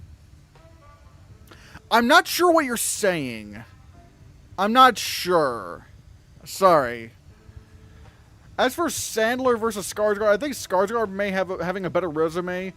And in the more loved movies, similar to Stallone versus Rylance, honestly, you might have a point. You might have a point. There. Yeah. It's actually starting to make a little bit of sense. You know what? Damn it. You might be right. Stellan Skarsgård just might... Even though people really love Adam Sandler, I feel like, like Stellan Skarsgård is probably going to be like that, like more of the like, serious... It might be considered more of a serious pick. What is the narrative for Begonia? I don't know if there's really a narrative for Begonia. It's just more like, Yorgo Lanthimos is making a movie and he's not writing it, so it might turn out to be like an Oscars thing. Who knows? Think what they do for the Circle of Life and the Lion King on Broadway. That's how they will bring all the dancers for I Lied to You at the Oscars. I've actually never seen the Lion King on Broadway. I've not seen really any stage shows on Broadway. I've never even been to Broadway. I've never even been to New York. If the Oscars snubbed Decision to Leave, I don't think they would nominate No Other Choice, especially since this year is way more competitive than 2022. I think there was also like a genre bias when it came to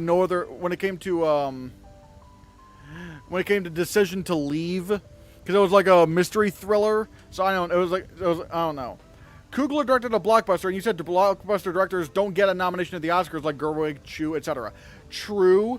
I don't know. That's why I'm saying with Ryan Coogler, I feel like he's either going to win Best Director or he's not going to get nominated.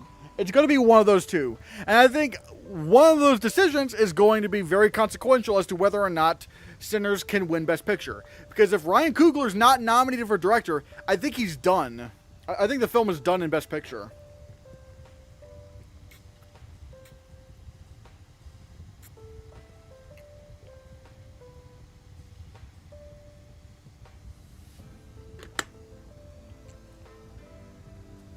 Begonia looks like a watered-down version of his written stuff more than the McNamara ones.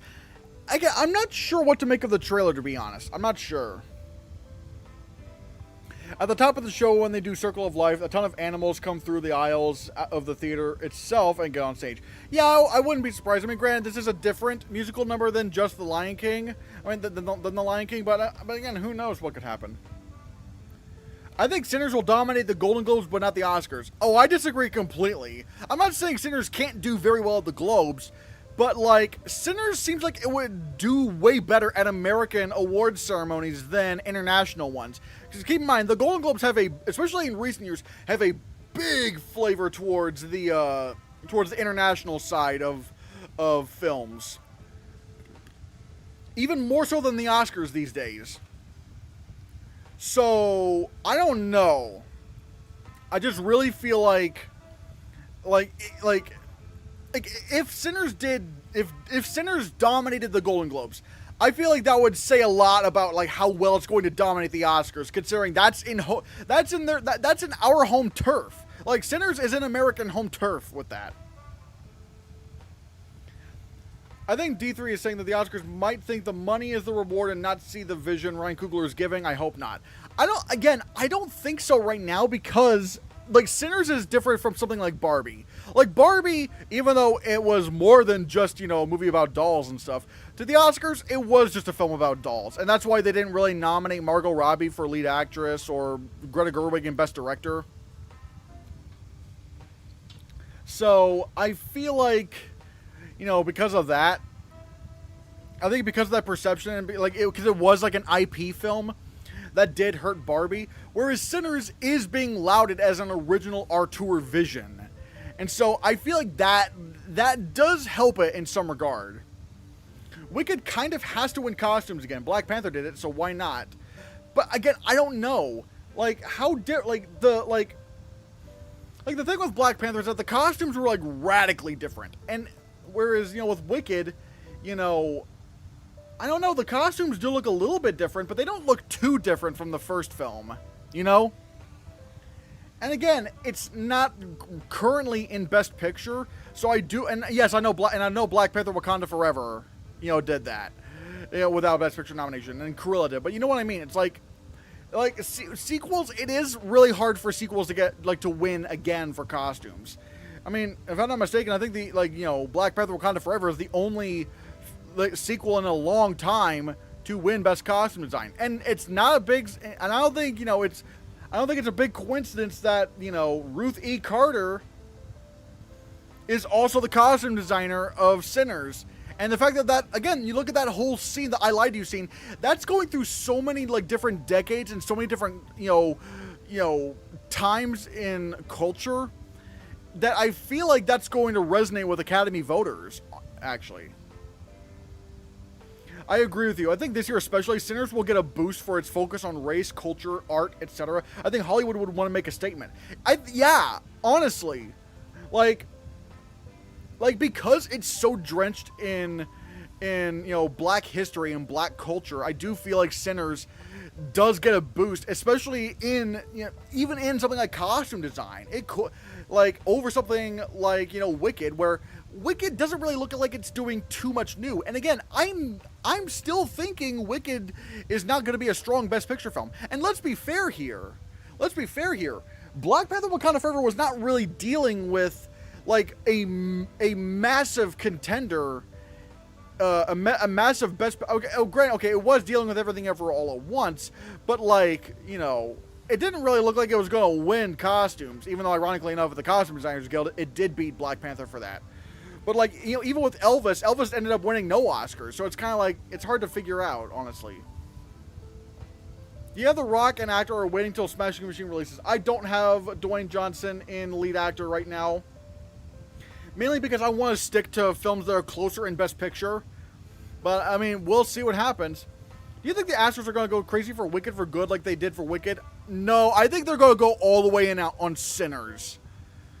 Like, Sinners, I mean, like, Sinners could definitely be that film that just, like, blasts through like, that, like, I feel like it is a very interesting thing to look at when we see, like, how well Sinners could do. But then again, I don't know, maybe it doesn't blast through Astros, or maybe it does, because it is really hard to deny Sinners a lot of nominations and a lot of wins, to be completely honest, because it is a big acting contender. It is a big filmmaker, you know, contender. It is a big craft contender, and it's wrapped up in like a horror musical western kind of genre thing. I genuinely do think. Now, at the end of the day, do I think it's going to get 15 nominations? Probably not. I don't think at the end of the day it's going to get 15 nominations. But the fact that I'm there right now, and it's like I'm struggling to find what could bump it out in some of these categories. I'm just like, Like, we could be in for something. We could be in for a Best Picture contender, the likes of which we have not seen in a very, very long time. Sinners will get box office achievement at Globes. See, if it does that, then I feel like it could be in trouble because it could be seen as just IP fluff. But that's why I'm wondering if Warner Bros. Is even going to submit it. Because they didn't submit Dune. Because again, I feel like with Barbie last year, when Barbie won the Cinematic and Box Office Achievement Award, that's when its awards hype kind of died. You know? That's when its awards hype kind of died. And suddenly, it wasn't winning a lot of guilds. And suddenly, you know, it missed some key categories at BAFTA. And then ultimately the Oscars. So that's what I'm kind of thinking. That's why I'm thinking maybe the Warner Brothers does not submit Sinners. And I think that's also, you know, again, you look at Wicked. You know, once Wicked won the Cinematic and Box Office Achievement Award, you know, it didn't win really anything else other than, like, you know, the typical costume design and production design. Like, Ariana Grande didn't win supporting actress anywhere, and despite having, I think, tying with some other films for, like, the most SAG nominations ever, Wicked went home at SAG empty-handed. So I think, like, that Cinematic and Box Office Achievement Award at the Globes is kind of that's actually bad for these movies, which I've been saying, but it's like now we're actually seeing it affecting the nominations that films can get, because now once you win that award, you're perceived as a commercial film that doesn't need to be given awards. Sentimental Value could win Globe, Drama, and BAFTA, and Sinners could win Critics' Choice and sweep the guilds. And if that were to happen, I would say Sinners wins Best Picture at the Oscars, because again, the guilds matter more than the BAFTAs. At least in terms of the above the lines. Sinners versus Avatar for box office achievement. Well, again, it depends on if Warner Brothers submits Sinners. I could see Sinners winning costume. It is period and distinctive. Carter is very respected. I'm thinking of when Ma Rainey won. Yeah, Ma Rainey even beat Pinocchio, which, granted, Pinocchio should have won that award for costume design, because the costumes were stupid good. But, like, again, it's like, now you add Ruthie Carter to the mix, it's like, I do feel like Sinners could win costume design. The costumes are going to be different. From the trailer alone, Glinda, Fierro, and Bach especially are going to have different outfits. But again, it's still a sequel. Sequels rarely win costume design. And yes, Black Panther Wakanda Forever did, but again, there was something kind of different about Black Panther Wakanda Forever.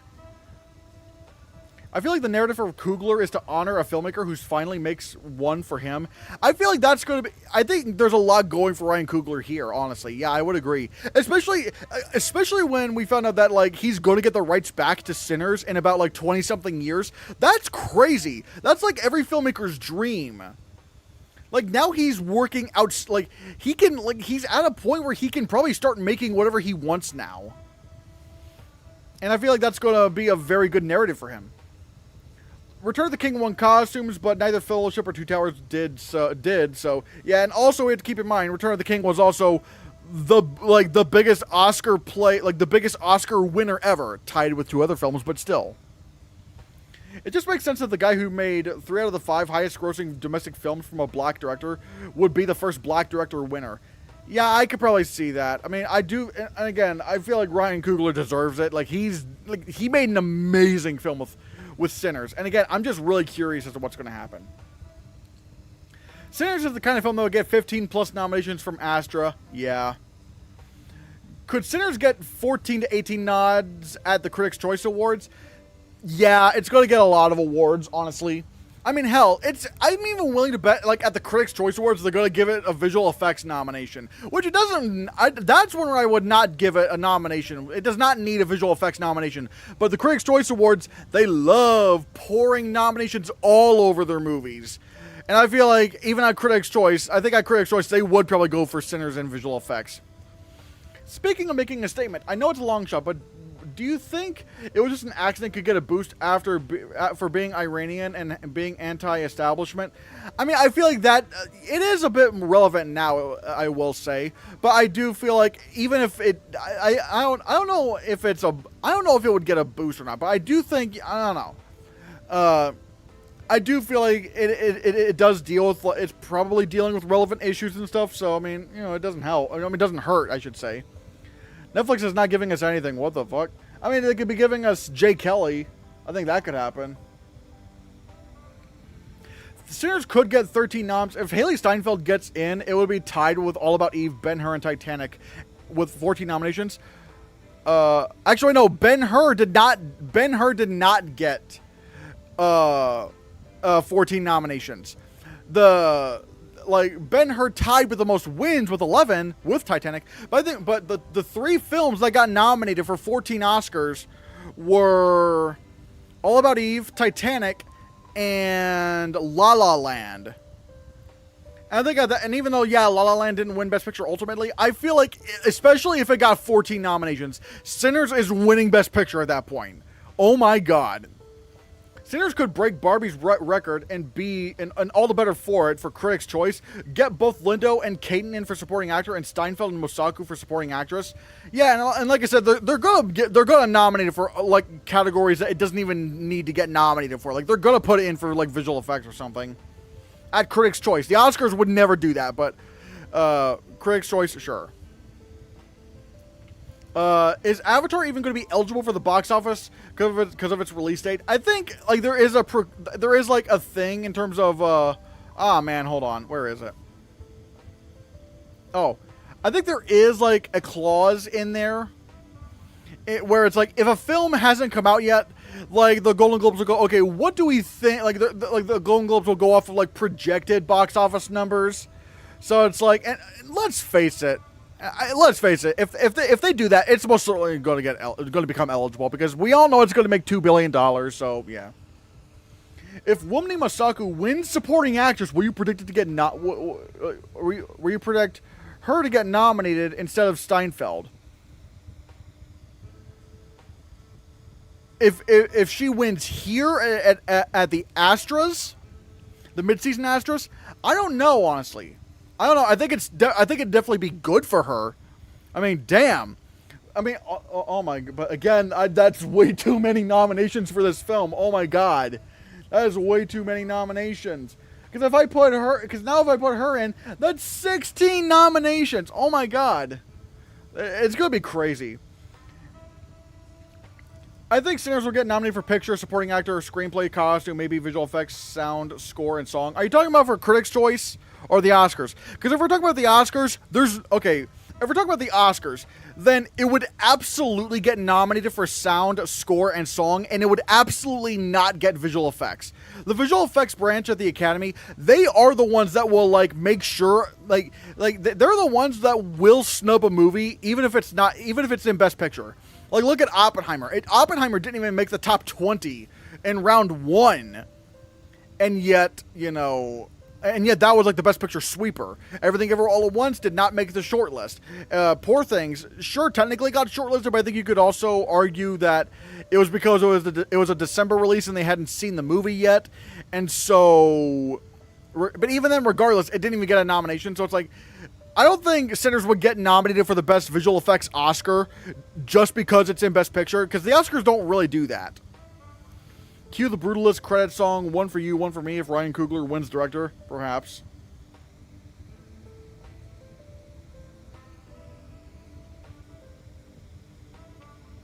Oh my god, yeah. I will say for...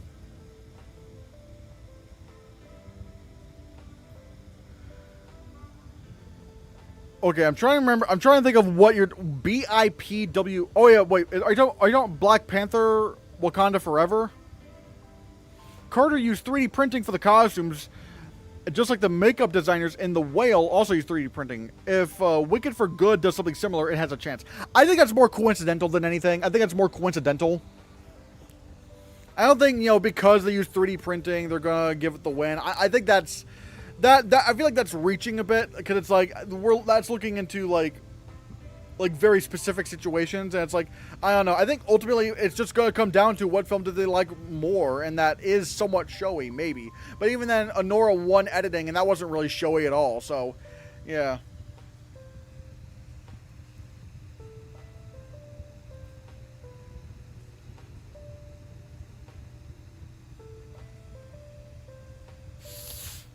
Wicked is one of only 6 films to receive 5 SAG nominations, the record, but it and The Banshees of Inisherin are the only 2 to lose all. Yeah.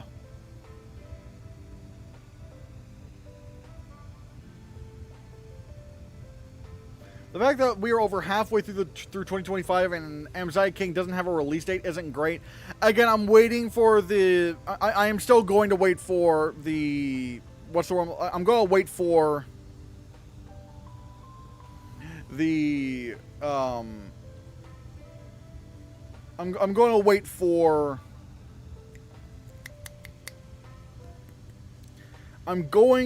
for the Fall Fests. I'm going to wait for the Fall Fest to see if it gets picked up or something. Why do you think Jay Kelly's top 3 top 3 film and picture? I mean, right now it makes sense to me because, you know, it could maybe win screenplay, it could maybe win supporting actor. I think it could do well on the preferential ballot, but I don't know. We'll have to see. What could F1's Oscar package be? Sound, cinematography, visual effects? I think only sound. Because here's the thing, cinematography, it's not going to get into Best Picture. It's like F1's not getting into Best Picture, and if Top Gun Maverick couldn't get cinematography and that was in Best Picture, I don't think F1 stands a chance. And visual effects, I don't think would happen either because, like, car racing movies don't get nominated for visual effects. Like, what was it? You know, no Fast and the Furious film got nominated for visual effects. What's another one?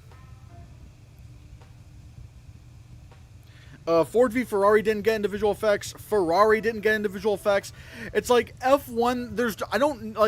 I don't really think it's a visual effects film. I think sound is I think it's either sound or bust, to be honest.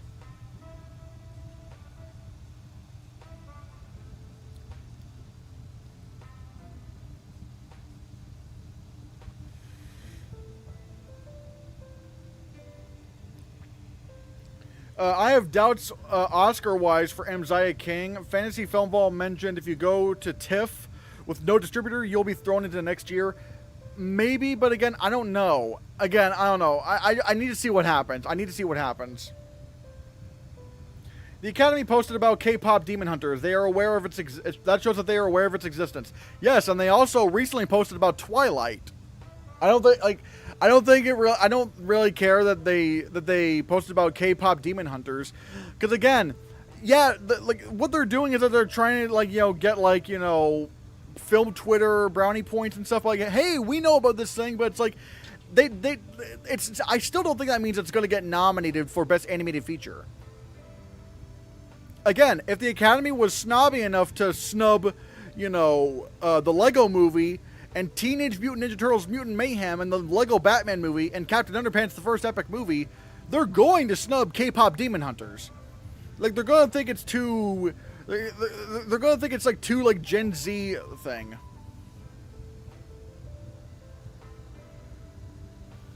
I got Tom Cruise winning next year. It's his time. Really?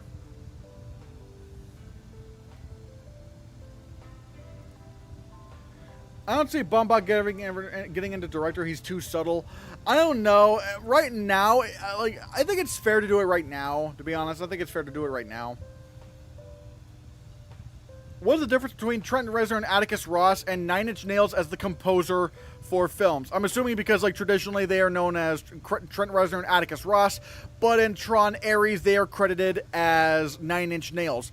I don't think there really is a difference. I think they're just calling themselves Nine Inch Nails, sort of like how Daft Punk was credited as Daft Punk for Tron Legacy.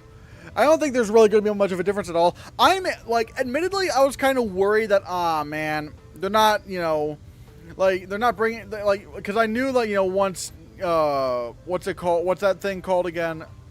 I just said that Daft Punk.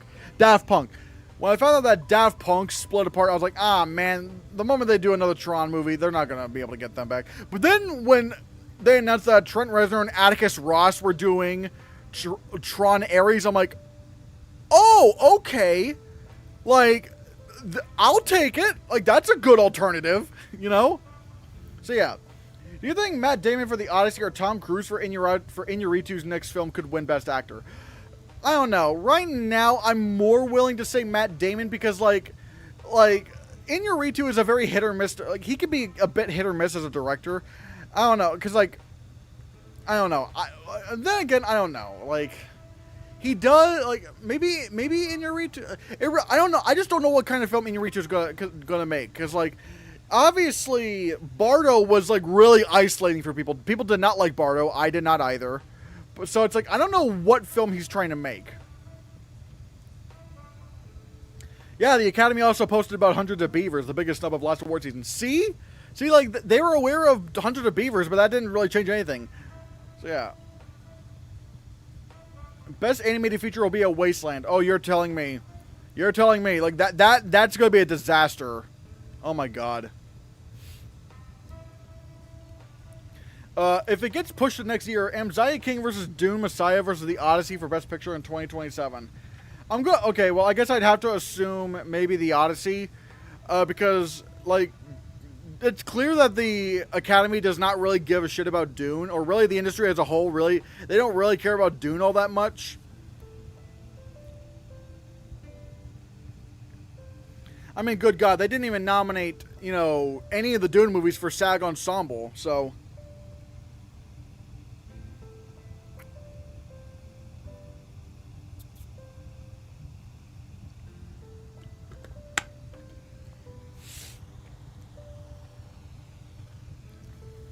do you think if F1 was titled G1 and be an Oscar contender? Yes, if we change one letter in the title, it would change literally everything. Yep. The score for Tron Ares is going to be more dark and industrial sounding than like how Nine Inch Nails usually is. So I'm guessing that's why they're credited as such. I don't know. I think they're just calling...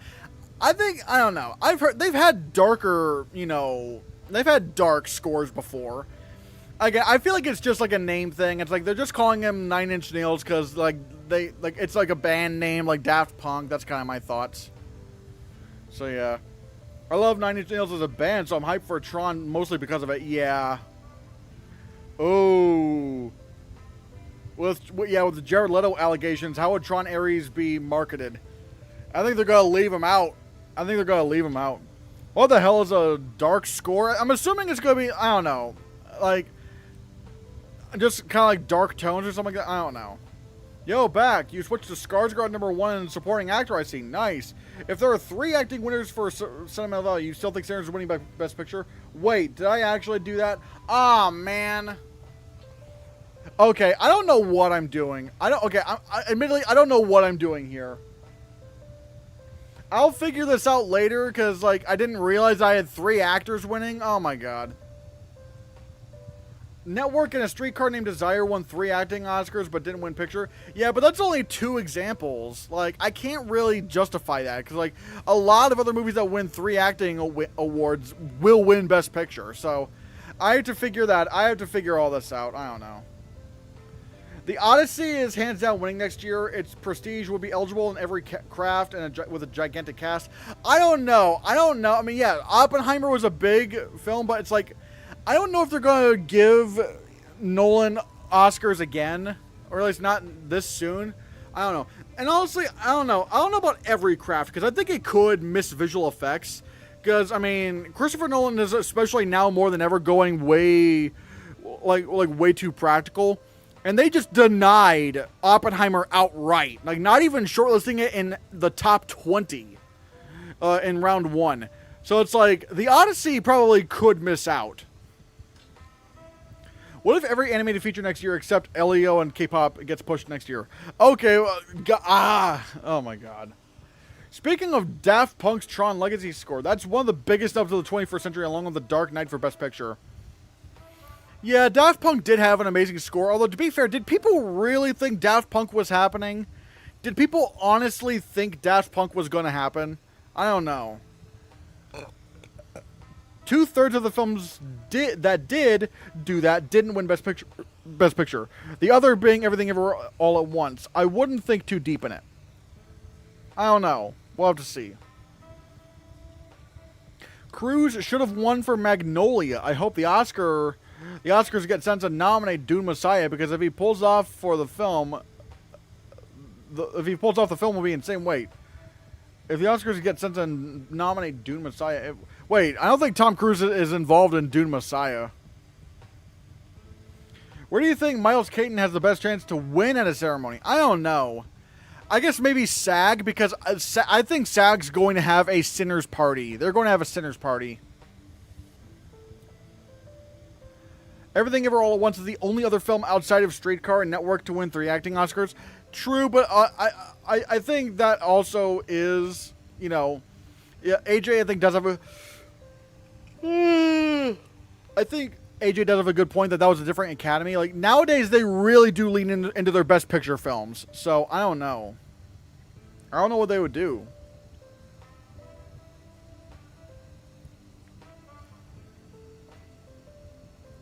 I could see Keaton winning a Critics' Choice. Maybe. Maybe. I don't know. With the Odyssey, it's literally impossible to use 0 CGI. Like, you can, like, there's probably going to be, like, I don't know about 0. I mean, like, it's like, or like, actually, no, I don't know. I mean, okay, do I think there's going to be 0 CGI? No. Like, there's going to be some CGI. But it depends on, like, how much there is. Because even Oppenheimer had some CGI. I think some, but it was, like, very, very minimal. So I'm not sure. I don't know. I'm not sure. I know there's a Cyclops in the Odyssey, but apparently the Cyclops is going to be done with an animatronic. But again, I don't know how wonky that's going to look. I don't know.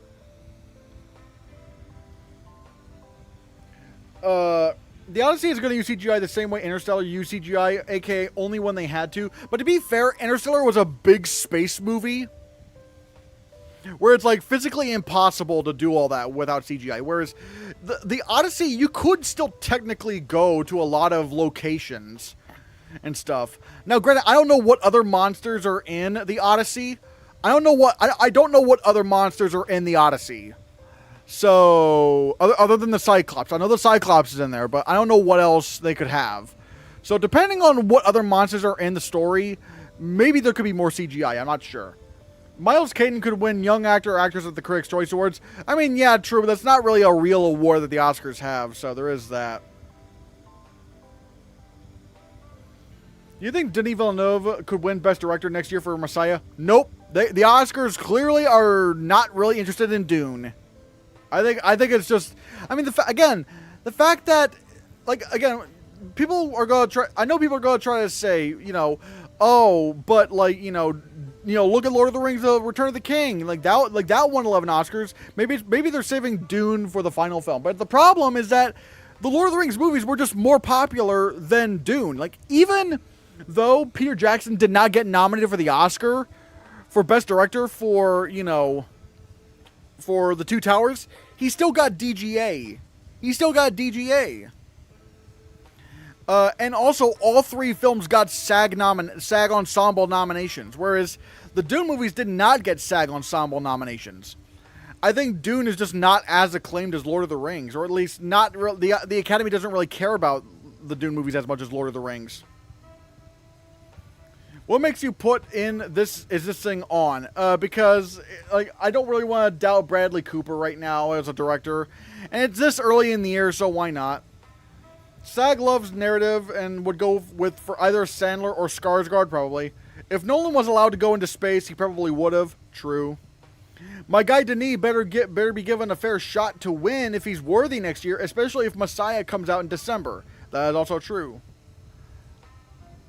Oh God! Everyone in chat, if you have a award expert, we are predicting The Rizzler and Emilia Perez for supporting actor for a full day of July 1st. Just FYI. Oh God. Is practical effects and camera illusion still considered in visual effects categories? Yes, but here's the problem. The reason why they don't get nominated a lot is because most movies can do that nowadays. Like, the way the visual effects branch like typically goes is like they usually go for the most innovative visual effects, whether it's using a lot of CGI or like using a lot of visual effects, or basically they're trying to nominate films that like push visual effects technology forward. But with practical effects, everything that's kind of been done with practical effects has already been kind of done. Like, you can pretty much do anything with practical effects now. Whereas with CGI, there's so much more advancements in CGI happening. Whether it's making it more real, or getting it done faster, or streamlining it, or just inventing new technology, it's easier to accomplish new things with CGI than practical effects. And that's why practical effects don't really get nominated that much these days. Because there's not much innovation to be had. But yeah. What more does the need to do to prove he's worthy? That's what I'm saying. After the Begonia trailer, are you still confident in it? I mean, I'll still have it in Best Picture and stuff. I mean, it doesn't really sway me. The only thing that really swayed me over is that it's absolutely not getting costume design. It's not doing that. Nope. Friendship for comedy musical picture, Tim Robinson or Paul Rudd for comedy musical actor. I don't know. It feels like that film is just like too like non-existent. Do you think Project Hail Mary can release early, or will it be like Mickey 17, a sci-fi film that comes out in March? I think it's going to be more like Mickey 17. It's like they had the chance to double down before the poster and trailer came out to say, hey, we're going to come out this year, like a complete unknown, but they didn't. They did double down and go, nope, we're coming out next year. So I think it's going to come out next year. Denis has said that he wouldn't make Messiah if he didn't think it would be better than the first two. If he pulls that off, then we better at least see him get nominated. I mean, he better, but I don't think he will. Has the Academy spoke on AI yet? They spoke on it, but they left it very vague because it's like because they clearly don't know what's going on in terms of, you know, AI technology or whatever, or they don't really know, like. Basically, I think AI is like advancing it's advancing so fast to where like companies like don't really know what to do about it. Like, or even politicians, even they don't know what to do about it. So it's like, I feel like it's just moving way too fast. And I think the Academy, yeah, they've spoken on AI, but it's like they didn't really speak on it either way, really.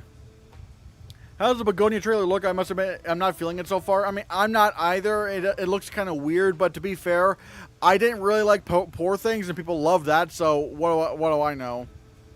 I think Nolan only does this practical effects only model for publicity. He doesn't seem to be that crazy. Tough Inception and Tenet made me doubt that. I mean, to be fair, Tenet, here's the thing. Tenet, yeah, it won Best Visual Effects, but it was also like that's like an asterisk win, because let's face it, if the pandemic never happened and we got all the blockbusters that we were supposed to get, Tenet would not have been nominated for visual effects. Because we still would have had Top Gun Maverick, we still would have had Eternals, even though granted, yeah, Eternals didn't get nominated for visual effects, but before the pandemic, we weren't going to have 4 Marvel movies in 1 year, and I think Black Widow probably could have been nominated. What was it? Free Guy could have been nominated. Like, No Time to Die probably would have been nominated. It's like, I feel like the only reason why Tenet got into the visual effects race was because there was like actually no competition whatsoever. Is Emma Stone lead or supporting? I have no clue. I'm going to say lead for now, but I don't know. If Mickey 17 released in November or December, would it be a real awards contender? No. I don't think so, because the reviews are still not that amazing for the film. Like, they're fine, but Should I give up on Michael? I'm surprised you haven't given up on Michael already. I mean, that's like a film that's probably going to get no nominations whatsoever. You know? It's like, I don't know. It's just like, I just don't really see it with that film. I don't really see it. It's Antoine Fuqua, a director who's very, very hit or miss. And now the film is being split up into 2 parts. It's like, why would they nominate a movie like this? So yeah, yeah. Mickey 17's best bet at this point is visual effects, and that's not going to happen. I would say maybe production design if they're really generous. I think, honestly, production design is more likely than visual effects. But I don't think it's going to get either of those, so Thoughts on Denis Villeneuve directing James Bond? I did actually mention this in a stream earlier, or in a stream a few days ago. I'm very excited, although the fact that he's not getting final cut of the film is making me a little concerned that they're treating him more as director for hire rather than like an auteur director. I'm mixed on Yorgo. I love Poor Things, hated Dogtooth, and thought The Lobster, The Favorite, and The Killing of a Sacred Deer were just good. Begonia looks amazing from that trailer. I mean, who knows? I mean, I don't know. I like The Favorite fine, but I don't love it, and also I don't like Poor Things, so who knows? Oh, wait! Oh my god, I forgot about that. Yeah, you're right. If the pandemic didn't happen, it would be between Top Gun Maverick versus No Time to Die versus Dune. Yeah, wait, no, yeah, Dune would have been nominated. No, Dune would have won. Dune would have won. Dune would have absolutely won. I just forgot Dune even happened.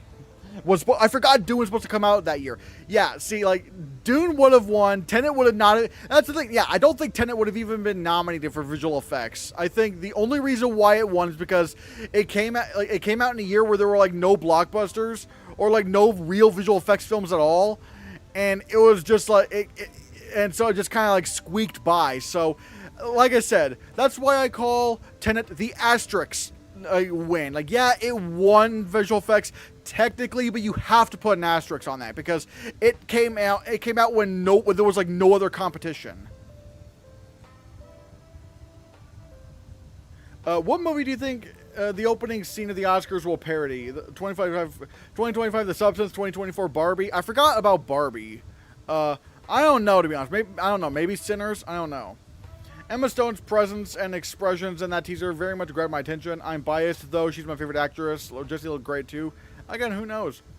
Mickey 17 is just a big no whenever it came out. Let's forget it happened and hope Bong comes back with his usual high quality.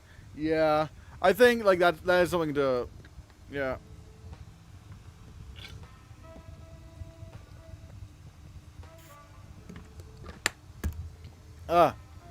Thoughts on The Social Network 2? I'm very excited for it. I mean, it is a shame that, you know, David Fincher isn't coming back to direct, but I mean, Aaron Sorkin's not a bad director either. I think it's going to be very fascinating. Especially, like, I think The Social Network 2, it's one of those movies where, like, at first I'm like, what, a sequel? But then when you think about where Facebook is and how Mark Zuckerberg has just like leaned so far like into like MAGA territory, even attending like Trump's inauguration, it's like, dude. And the fact that the movie is going to be really focused on how Facebook and social media in general really did kind of influence the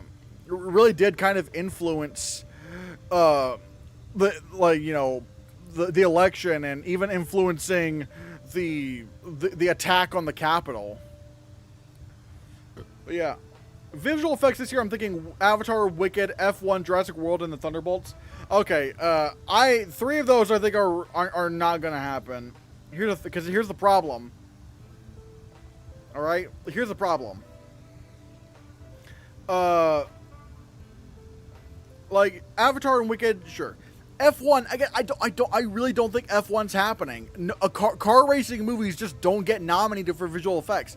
And Jurassic World, I think, is also another film where it's like you don't want to go with that film because, like, they've not nominated any Jurassic Park movies since The Lost World. Like Jurassic Park 3 got snubbed, Jurassic World, Fallen Kingdom, Dominion. They all got shortlisted. I would predict them in the top 10. But they're not going to get but Jurassic World Rebirth is not going to get nominated because they just don't nominate those movies. They don't really care about dinosaurs or dragons. And Thunderbolts, Thunderbolts maybe could happen, but I'd still say it's better to go with Fantastic Four, Superman, and Mission Impossible because, the last Mission Impossible film got nominated. It was a weak year, but I'm assuming this one has more visual effects. Fantastic Four, I feel like, is just the more obvious Marvel film to nominate. And then Superman, Superman's going to be interesting because, the visual effects branch does not like the DC EU. But this is not DC EU. This is DCU. But I will say, if Superman misses the shortlist, I'm not predicting a DC film other than Elseworlds titles for visual effects again. Like, this is the last chance. I am, but right now I'd still say I think it's still wise to predict Superman right now. COVID was an asterisk year in general. Only 2 films I think could have gotten into picture that I think are Mank and the Trial of Chicago 7. I mean, maybe. But I don't know. I think it's really just like the visual effects where it was most apparent. Because I don't know. I think maybe Nomadland still could have gotten in. I don't know. But it's like the visual effects category is especially where it's like that's where the big films are supposed to get nominated. So.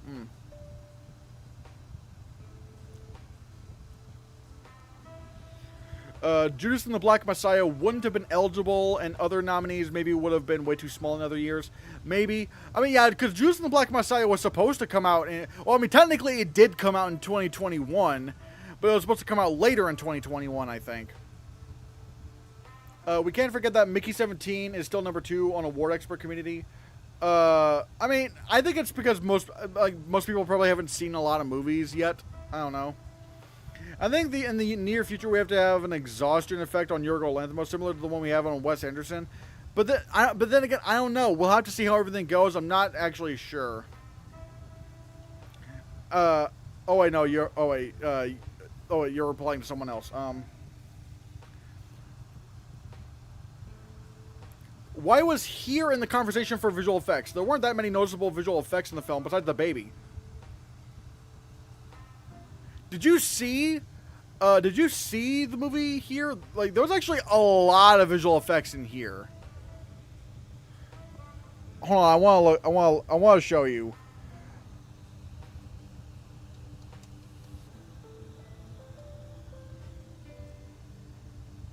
I mean, well, for one, the de-aging, like, that is visual effects.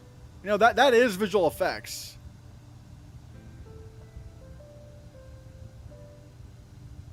The de-aging is visual effects, and also a lot of the background, like there was a lot of like background stuff that was like visual effects as well. I'm gonna put a couple links in chat for the visual effects breakdowns, because I want to show you guys, because I don't know if I can post it on stream. That link right there, I think, is for the de-aging. And this is for the more, like, big stuff. Like, the more, like, big sequences in the film. Because, especially during the exterior shots, like, here had a lot of visual effects. Like, they were pretty much, like, the shots that took place, like, outside were practically all CGI.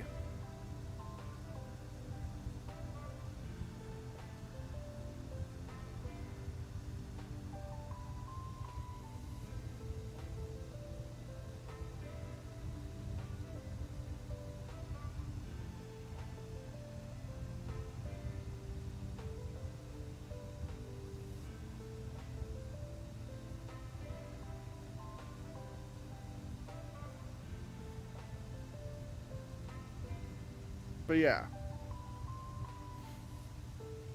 Wait, what? Oh God! Wow, I'm really behind on messages. Holy shit! Do you think Denis Villeneuve's Bond film will get screenplay, some acting nominations, and picture at the BAFTA, similar to Casino Royale and Skyfall? I don't know. It's probably gonna get like some text, but it's like, especially considering like Denis Villeneuve does not have final cut of the film. I don't think it's gonna, like, I don't know. I feel like it's going to be more of a commercial thing and not really auteur driven. I think it's going to hurt it.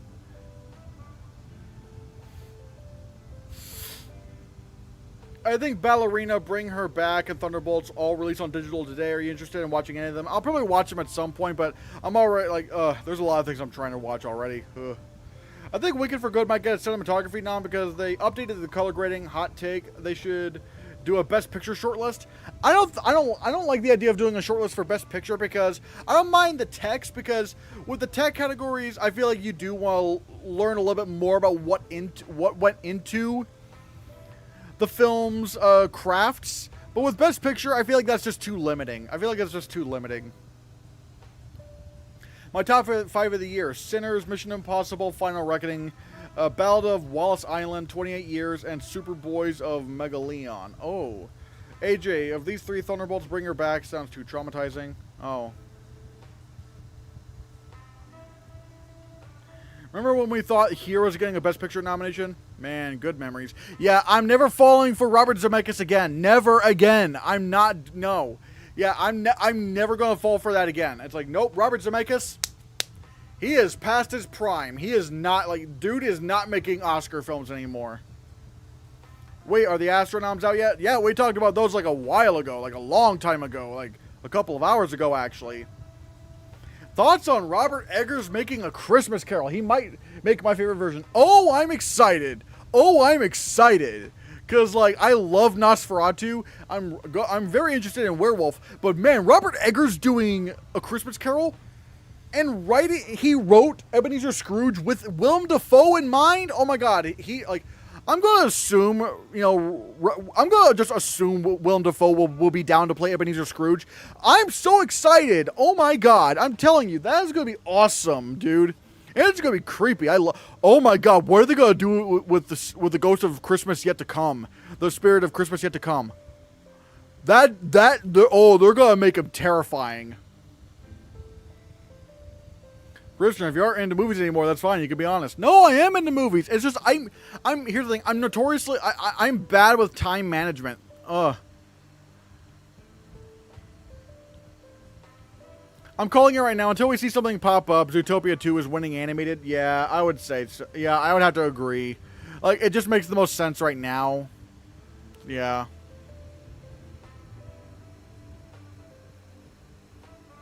I think what makes Wicked for Good different from Dune 2 and Folly of Dune is this is the epic conclusion of the show that the voters know it's the end.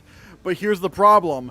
The epic conclusion amongst like theater fans, it's very divisive. Some people love it, some people don't like it that much. I think because of that, like, that's going to hurt its chances. That's a problem. Yeah, it's the ending, but it might not be a very satisfactory ending. Well, that's a good thing Robert Zemeckis made was The Walk. What? You didn't like his Disney Plus Pinocchio movie? What? That's crazy.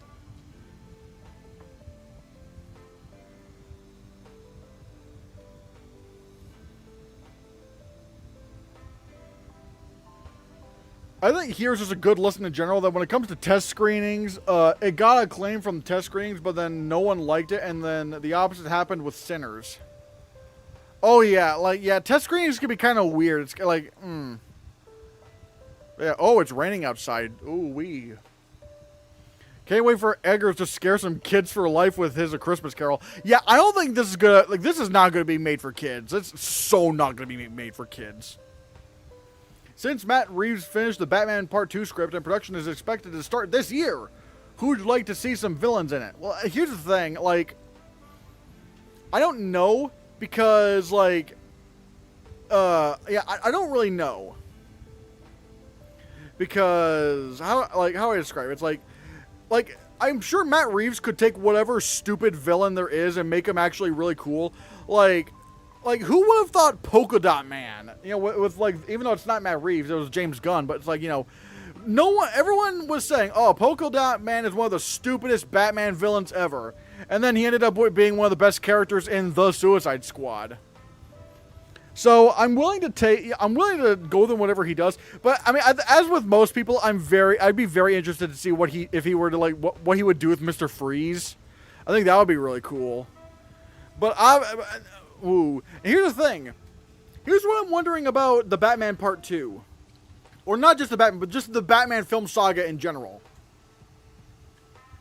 When do you think Joker becomes a big player?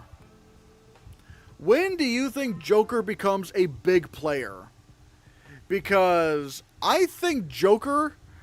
I have a feeling they could save Joker for the third film. I don't know. Is Robert Eggers' Christmas Carol a horror movie? I mean, it's not been officially disclosed, but I'm going to assume maybe it would be. I know TMNT didn't get nominated and didn't get animated, but with this year being so weak and it being Netflix, K-Pop Demon Hunters has a shot, despite it being a small one. I mean, yeah, it has a shot. I just don't know if I can do that right now. It's just like, it just seems... I mean, I think the thing is, like, even 2017 was also a very weak year for animated feature. That was also a weak year, and yet they still didn't go with the Lego Batman movie or Captain Underpants.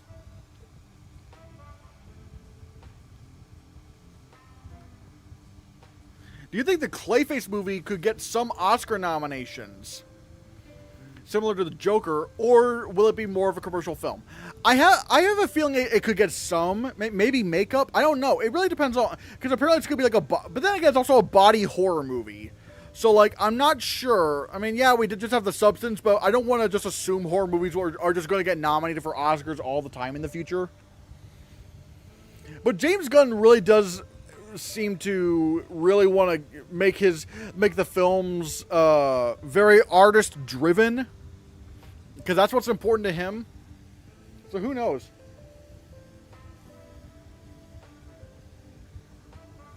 I'd like to see a more grounded version of Mr. Freeze, and I know everyone is tired of Joker, but I think Barry Keoghan could give us a fascinating version, especially based on the deleted scene. I would agree. I mean, and yeah, I know a lot of people are, tired of Joker, but I feel like you can't have Batman without the Joker. I think that's the thing. Like I'm not saying he has to be the villain in every film, but I feel like you inherently cannot have Batman without the Joker somewhere in this world.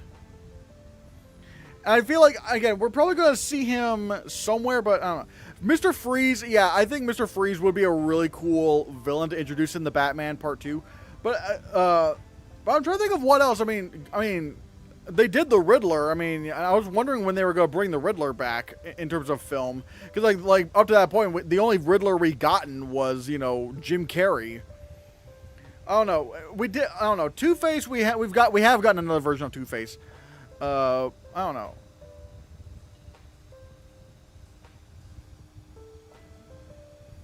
We'll have to see.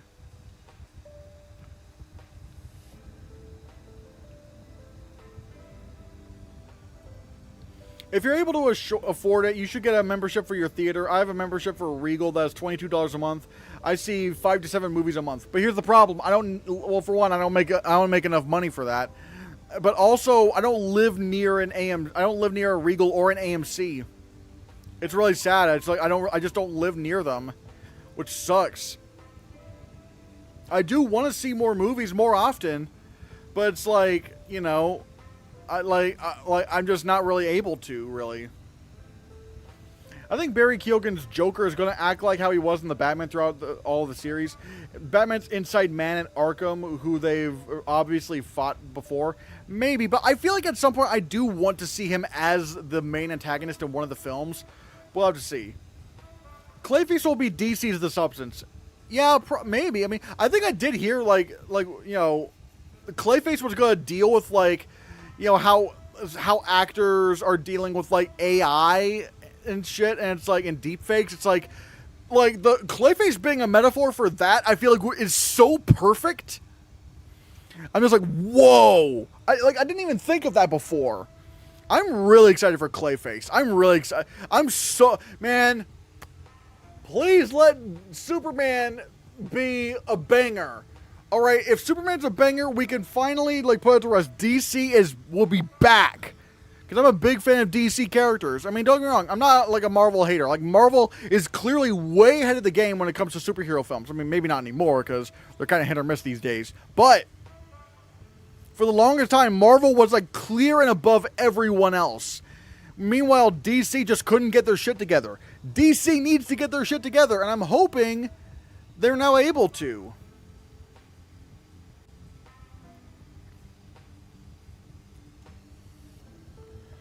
I can't wait for the day they make a Joker horror movie. It has the potential. Bill Skarsgård would be great in that role. I don't know if I would do Bill Skarsgård because, I don't know. I feel like that casting is, way too easy. If that makes sense. I feel like, because, yeah, he did a clown and stuff. I don't know. I don't know if I would do Bill Skarsgård. I mean, if they announced Bill Skarsgård, I wouldn't complain necessarily because he's a great actor, but I mean, come on. I feel like that would be a bit stunt casting because, he was a clown. He was a killer clown before. Yuck, yuck. I'd be very interested to see, who else could be the Joker. I will say, the DC Universe Joker, That could be interesting. Ooh, what if Austin Butler was cast as the DCU Joker? That'd be cool. I mean, imagine Austin Butler as the Joker. I think that would be awesome, actually. Bryan Cranston as Mr. Freeze and John Hamm as Harvey Dent. I mean, maybe, but again, who knows? Maybe they could just pull someone out of a hat that I never even thought of before. You know, I never would have thought Robert Pattinson as Batman, but yeah, that worked. SAG Supporting Actress Award has Ariana's name written on it, and Globe's leading actress has Cynthia's name, Critics leading actor has Jordan's name, and Skarsgård's name is on Academy Supporting Actor. I don't think it's guaranteed. And even then, I don't know. I still don't think Wicked's going to perform that. I don't think it's going to perform better than the first film with Wicked. I don't know. The Ballad of Wallace Island is an amazing, heartwarming, funny comfort movie. It's on Peacock and VOD. Superboys and Megaleon is an Indian film about these small filmmakers from a poor village. Very uplifting. Maybe. Actually, no. What am I thinking? I think I was reading. God, I've been streaming for nearly 3 hours. Holy shit. Willem Dafoe is the Joker. I don't maybe, but again, I don't know. I feel like that, especially if you're going to start a DC universe, isn't Willem Dafoe a bit old to play the Joker now? If you're going to start a DC universe with him?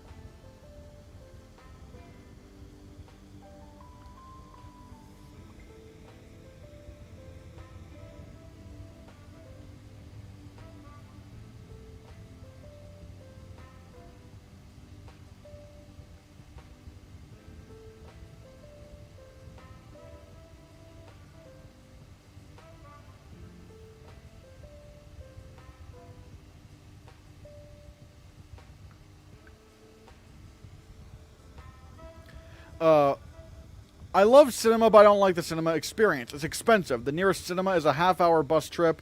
Yeah, I get that. Plus, I'm a bit sensitive to bright screen and loud sounds. Yeah, I get that. I get that completely. And yeah, I'm gonna have to take a bus to see Superman because I do have a theater that I could walk to, but the quality of that theater is just not that great. The theater that I can walk to is not that great, and it's very unreliable. Whereas I know the quality of the Cinemark is way better, but I'd have to take a bus over there, so it's gonna be kind of tough. But I'm hoping it all works out. So yeah.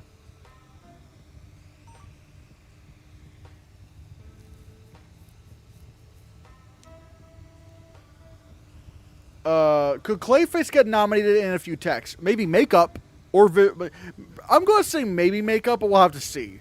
Barry Keoghan seems too boyish as the Joker, unless they write him as an incel maniac. I mean, I don't know. I mean, I think we already did get a taste of what the Joker's like. I mean, they did release a deleted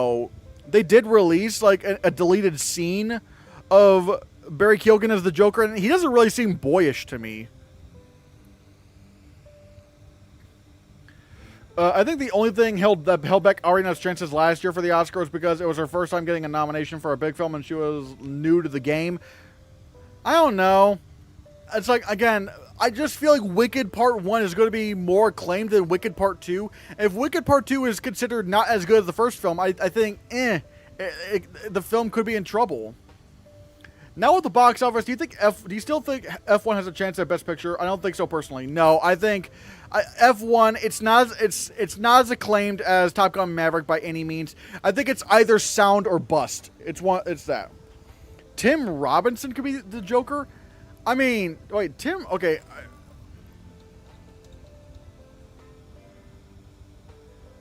I don't see it. I don't see Tim Robinson as the Joker. At least by appearance, but again, who knows?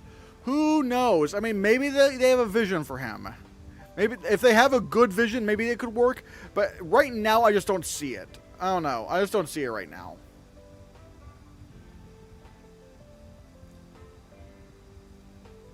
Wasn't Riddler already an incel maniac? Yeah, I think that's also, that's a good point. Riddler was already kind of an incel maniac in the Batman. I think they're gonna have to come up with something. I mean, they're gonna come up with something for Joker. They're gonna come up with something for Joker.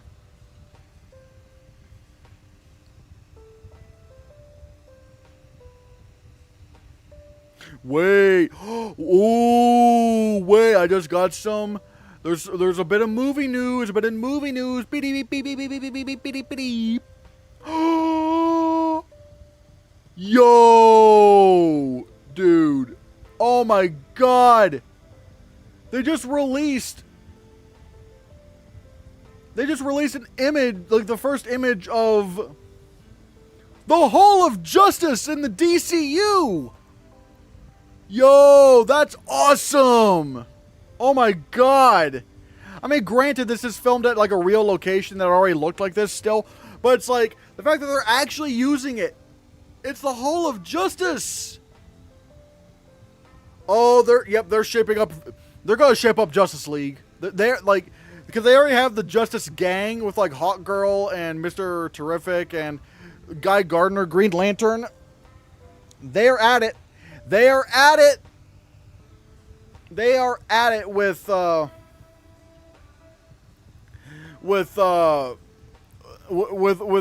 up the DC universe. Man, I cannot wait for whatever, like, you know, for whatever Justice League film they have in mind. Oh my god. I got it. Chris Pratt should be the Joker. Let's give him every role again. You know, that's true. That actually is true. Batman v Superman had the biggest domestic opening weekend for a DC movie with 166 million. Do you think Superman will top this? Seems like this is the most unpredictable film box office of the year. Yeah, it's interesting. I don't know if Superman is going to do extraordinarily well, because Superman is coming off of a very divisive DC EU. But we'll have to see. I'm willing to believe, like,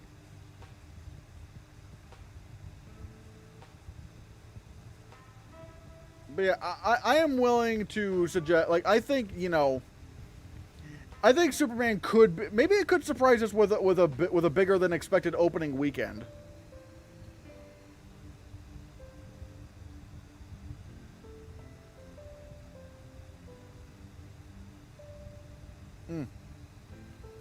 The Rock should be the Joker instead. We gotta give him more leading roles too. That is true. That is true. It's about drive. It's about power. We stay hungry. We devour.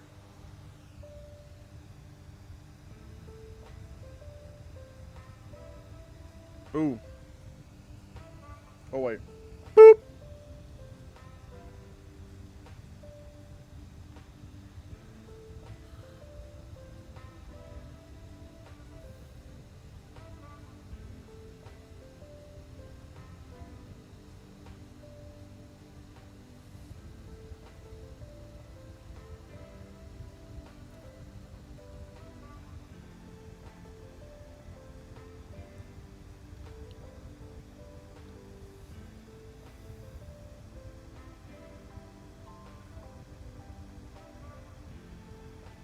What is it? Will The Rock get nominated for the Scorsese film next year? I'd say yes, actually. I'd say probably yes, because, like, you know, I don't think it's completely unreasonable to assume that, yeah, I don't think it's really, yeah, like, I mean, it's Scorsese. It's going to be a big contender. And I feel like Dwayne Johnson probably actually could get a nomination. Christian, could you be the DCU Joker? Oh, no. I don't know. Who do you think would be a good new Harley Quinn? Mia Goth or Catherine Newton would be, in my opinion. Well, again, I don't really know how they're going to write the character. That's the thing. That's one thing we have to keep in mind when it comes to fan casting, is that we don't know how they're going to write the characters. You know? These characters could be written in a way where it's like, oh, well, yeah, it makes sense for the character to be like this. Or again, for example, like, no one, like, when Heath Ledger was announced as the Joker, everyone flipped their shit, because they were like, why? Brokeback Mountain dude? Like, he's a heartthrob. Why is he the Joker? And then he gave us an Academy Award winning performance. So it's like, we don't know what angle they're going to go with the characters, but I don't know. I mean, Mia Goth I don't know about Mia Goth. I feel like, I don't know. Catherine Newton, I don't know. Someone suggested Mikey Madison. I could probably see Mikey Madison, maybe. Maya Hawke as Poison Ivy. Mia Goth. But yeah, I'm not sure. But like I said, like I could like, yeah. So it is a little bit. It is a bit tough. It is a bit tough because I'm not. Ooh, I'll tell you what. I'm also excited. Actually, I do want to show you guys something. I want to show you guys something. I want to show you guys something. We're gonna see something cool. Wee. Hold on.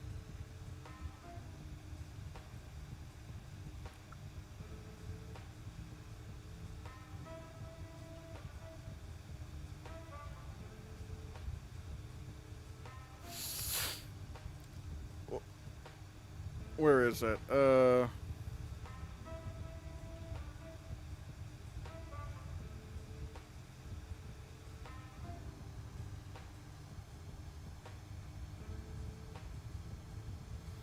Because I actually, like, I actually made this little handy graph. Oh, I just realized. I just realized I posted them on Twitter. I don't have to download the whole thing again. Because in case you guys don't know, I actually kind of, like, I like to do this stuff where it's like, I like to make little graphs of things.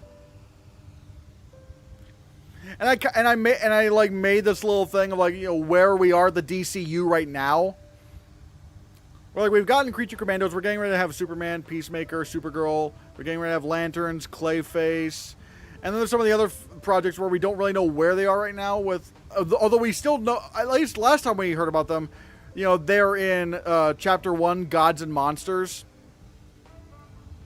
But again, it's very interesting to see, like, you know, where they're going to go. But then there's another part of it where it's like, these are the films where we don't really know where they are in terms of chapters, like where they are in the chapter, or if they're even in Chapter 1 at all. Because we do know that we're getting Creature Commando Season 2. We know we're getting Wonder Woman. That's being written. An animated Blue Beetle series. Mr. Miracle series. A Deathstroke and Bane movie. And a Teen Titans film being written.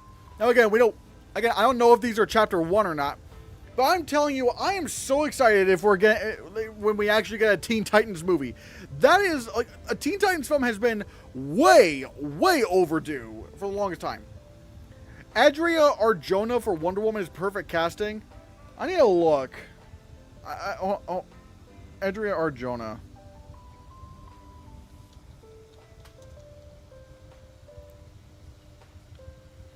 The only thing Adria Arjona is like, she's 5'7". I feel like you gotta cast someone who's like, I feel like you gotta cast like a really tall actress as Wonder Woman. Which, granted, that is hard to find because Hollywood hates tall women. But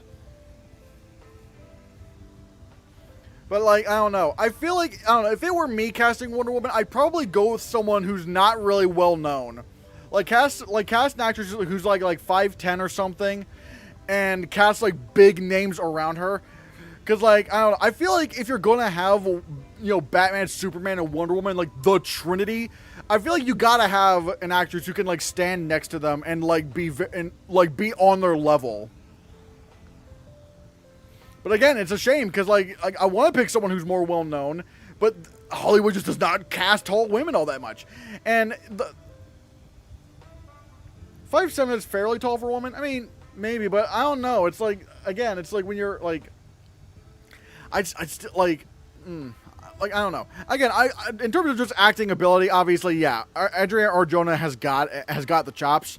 But I don't know. Again, I feel like you need someone who's like very, like, I feel like you need someone who's like just a very like physical presence as Wonder Woman. I mean, or really just like really the Trinity in general. Even like Zendaya.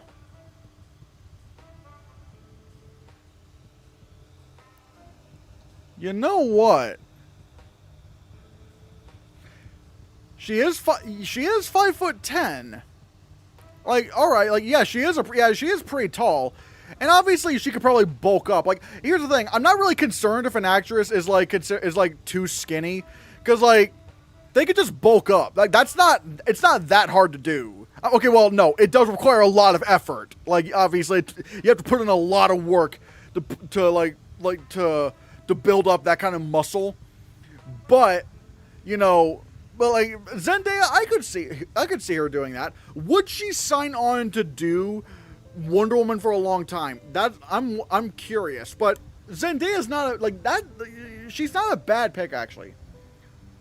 Could Alia Brown do Wonder Woman? Alia Brown?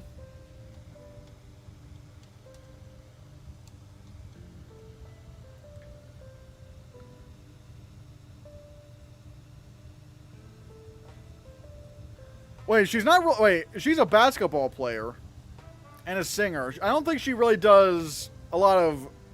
Like, I don't think she's done a lot of acting.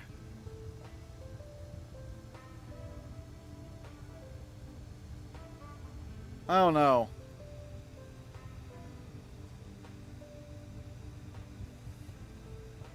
I don't know.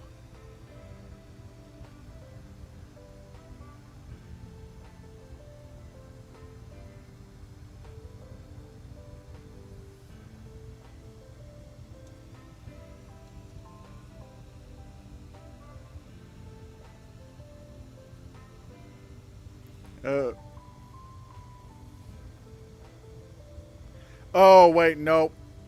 Okay, yep. I just found out who Alia Brown is. No, she's problematic. Nope, nope. Apparently she supports Trump. Nope, nope, no, no, no, nope.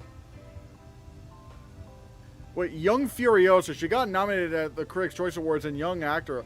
Oh wait, I was looking at the wrong Alia Brown. I was looking at a completely different person. Yeah, no, Ollie Brown is a kid. Yeah. Yeah, like, yeah, I was looking at the completely wrong person. I don't think she supports Trump. Yeah, no, yeah. I was looking at there was another woman named Alia Brown, although apparently her last name is spelled a bit differently.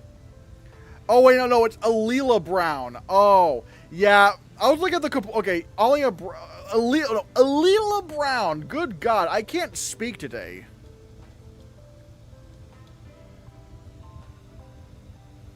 Oh, I don't know. Wait, yeah, she's like really. I don't know if I could. I don't think she could be Wonder Woman, at least not right now, because like she's 14. It's like, I don't know. I mean, she was like she was. Wait a minute. Wait, what in the world? She was Young Furiosa, and she was Maria Robotnik in Sonic 3. Jesus Christ. But yeah, no, I don't think Alia Brown could really be Wonder Woman because oh no, Alila Brown. God, I can't. I keep.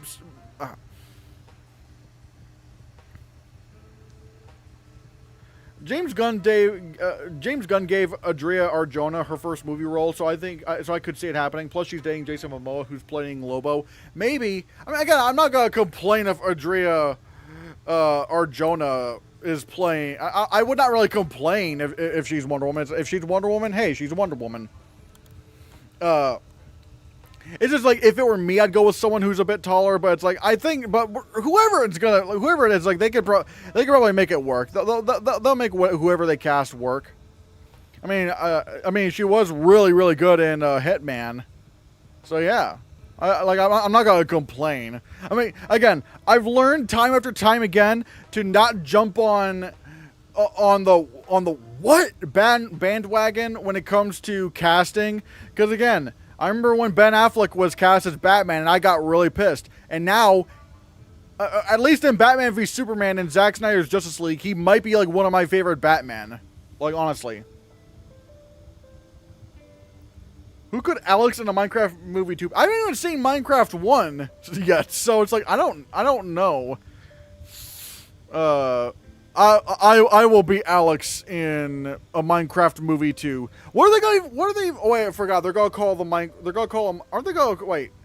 Do they even have a title for the second Minecraft movie? I don't think they have a title for the second Minecraft movie. So what are they gonna call it? Are they gonna call it another Minecraft movie? It's like that.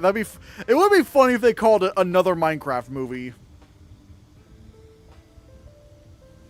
For those who understood, Maya Hawk reference. Welcome to my club.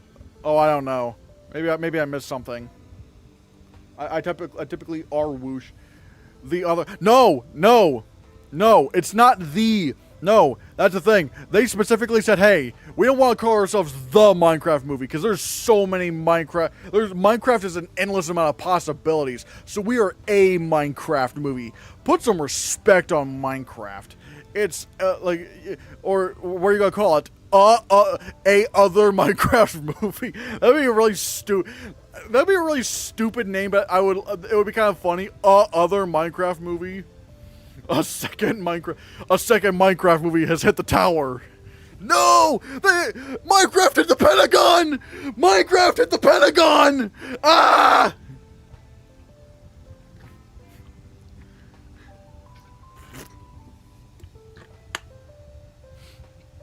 It should be titled B Minecraft movie. A B Minecraft. Wait, a B movie! B Minecraft movie. It's the sequel to the B movie we have never got. An additional Minecraft movie. God damn it! You guys are being silly now. The Nether Town has fallen. Oh no! Oh no! The Nether Town has fallen.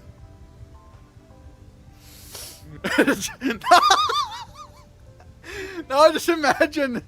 Oh, the Nether Tower has fallen. Like, now I just imagine. Now I just imagine Minecraft. Jack Black as Minecraft Steve. Like, hold on, wait. Oh.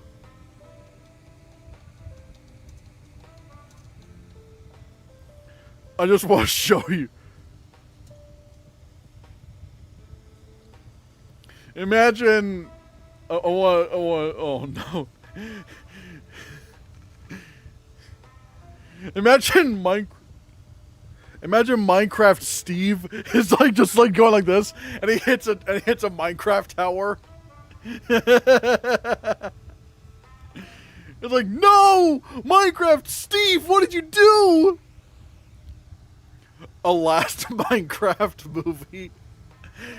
A prequel to one of the Minecraft movies. Oh my god. A Minecraft sequel.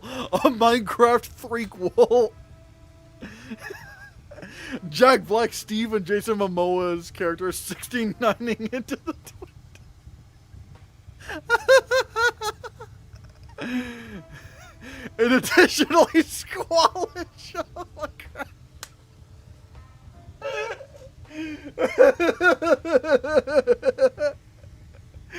God damn it.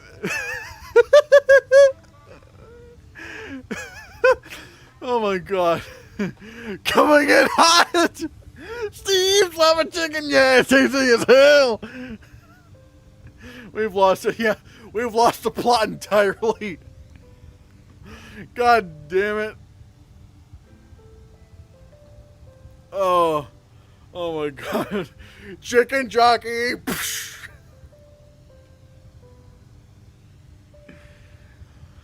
Oh my god.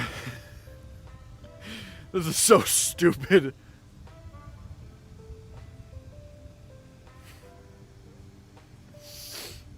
An addictive Minecraft motion picture.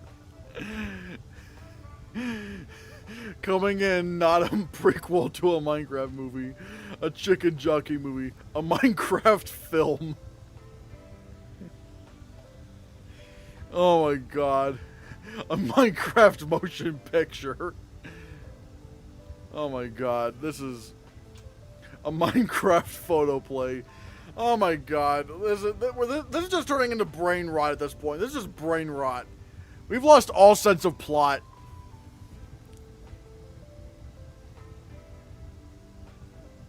Oh my god. Like we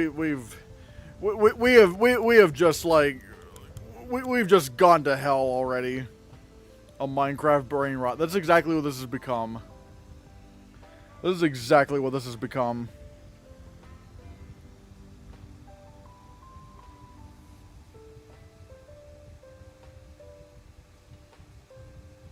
A second mining and crafting feature film. Oh my god. This is... What have we done? What have we done, man? To mine and to craft. Man, what have we done? This is just ridiculous. This is just ridiculous at this point. Honestly, I should turn. Honestly, this whole bit, I should probably turn into like a short. I should probably turn this into a YouTube short. A Minecraft movie, the Steve Quill. Oh my god. Oh my god, Jesus Christ. And like I said, if anybody here is not a member and you want to be a member, well then, oops. I do want to let you guys know that for $2 a month, you can get, if any members in chat, put in those emojis. Put those emojis in chat for any member, like any members.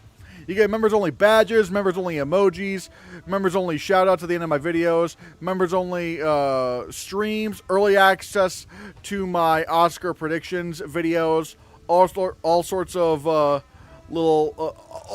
sorts of really fun perks.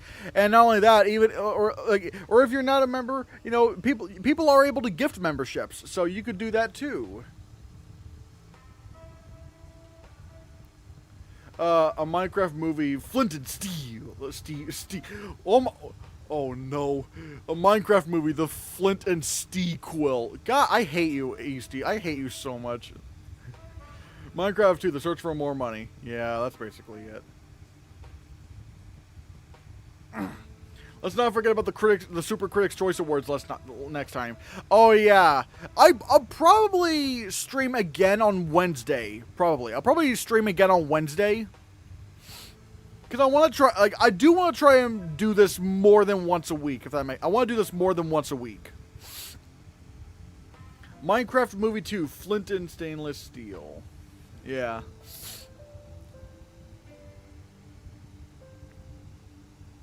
Oh boy, I might get ready to wrap it up here.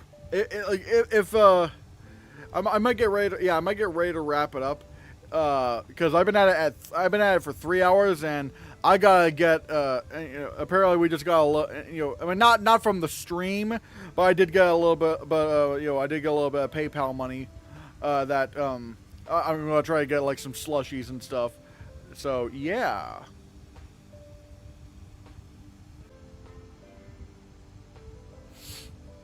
Oh yeah, Minecraft movie, The Village Quill, Minecraft movie, Electric Boogaloo, yeah.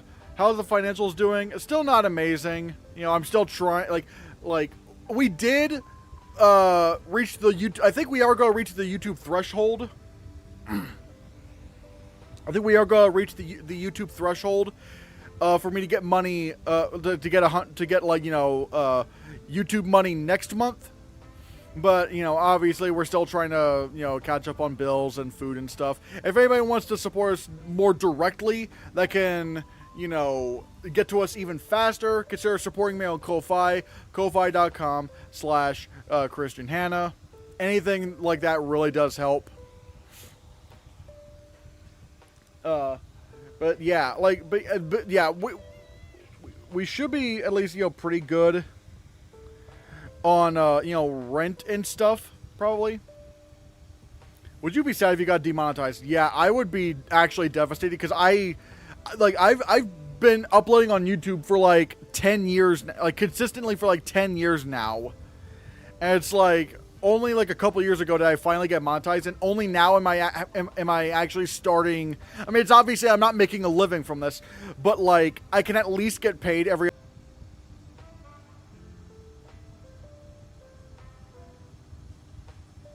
Hello? Am I still on?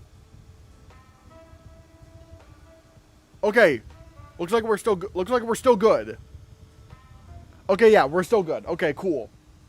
Okay, for some reason OBS was being weird, but yeah, I will say if I did get demonetized and let's say I had to make a new channel or something like that, then like at least I do know people that I could collab with and try to help build myself back up. But it would still be kind of rough. It would be kind of rough trying to get back into the whole game. But yeah. A buy an horror movie, yeah. Do you play Marvel Rivals? No, actually. What the?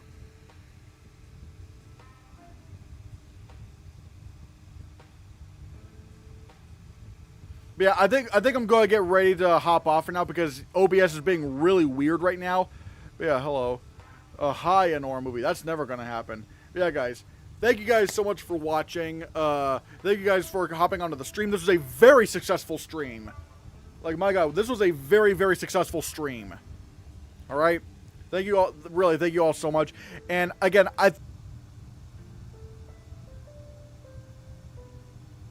Jesus Christ. But, yeah, I'm probably gonna, like, hop off. Oh. But, yeah. I don't really know what else to say, but, yeah, I guess I'll just, see you on Wednesday. Yeah, Wednesday, yeah. Will you do a Wicked for Good review when it comes out? If I'm able to see it. Probably, maybe. Bye.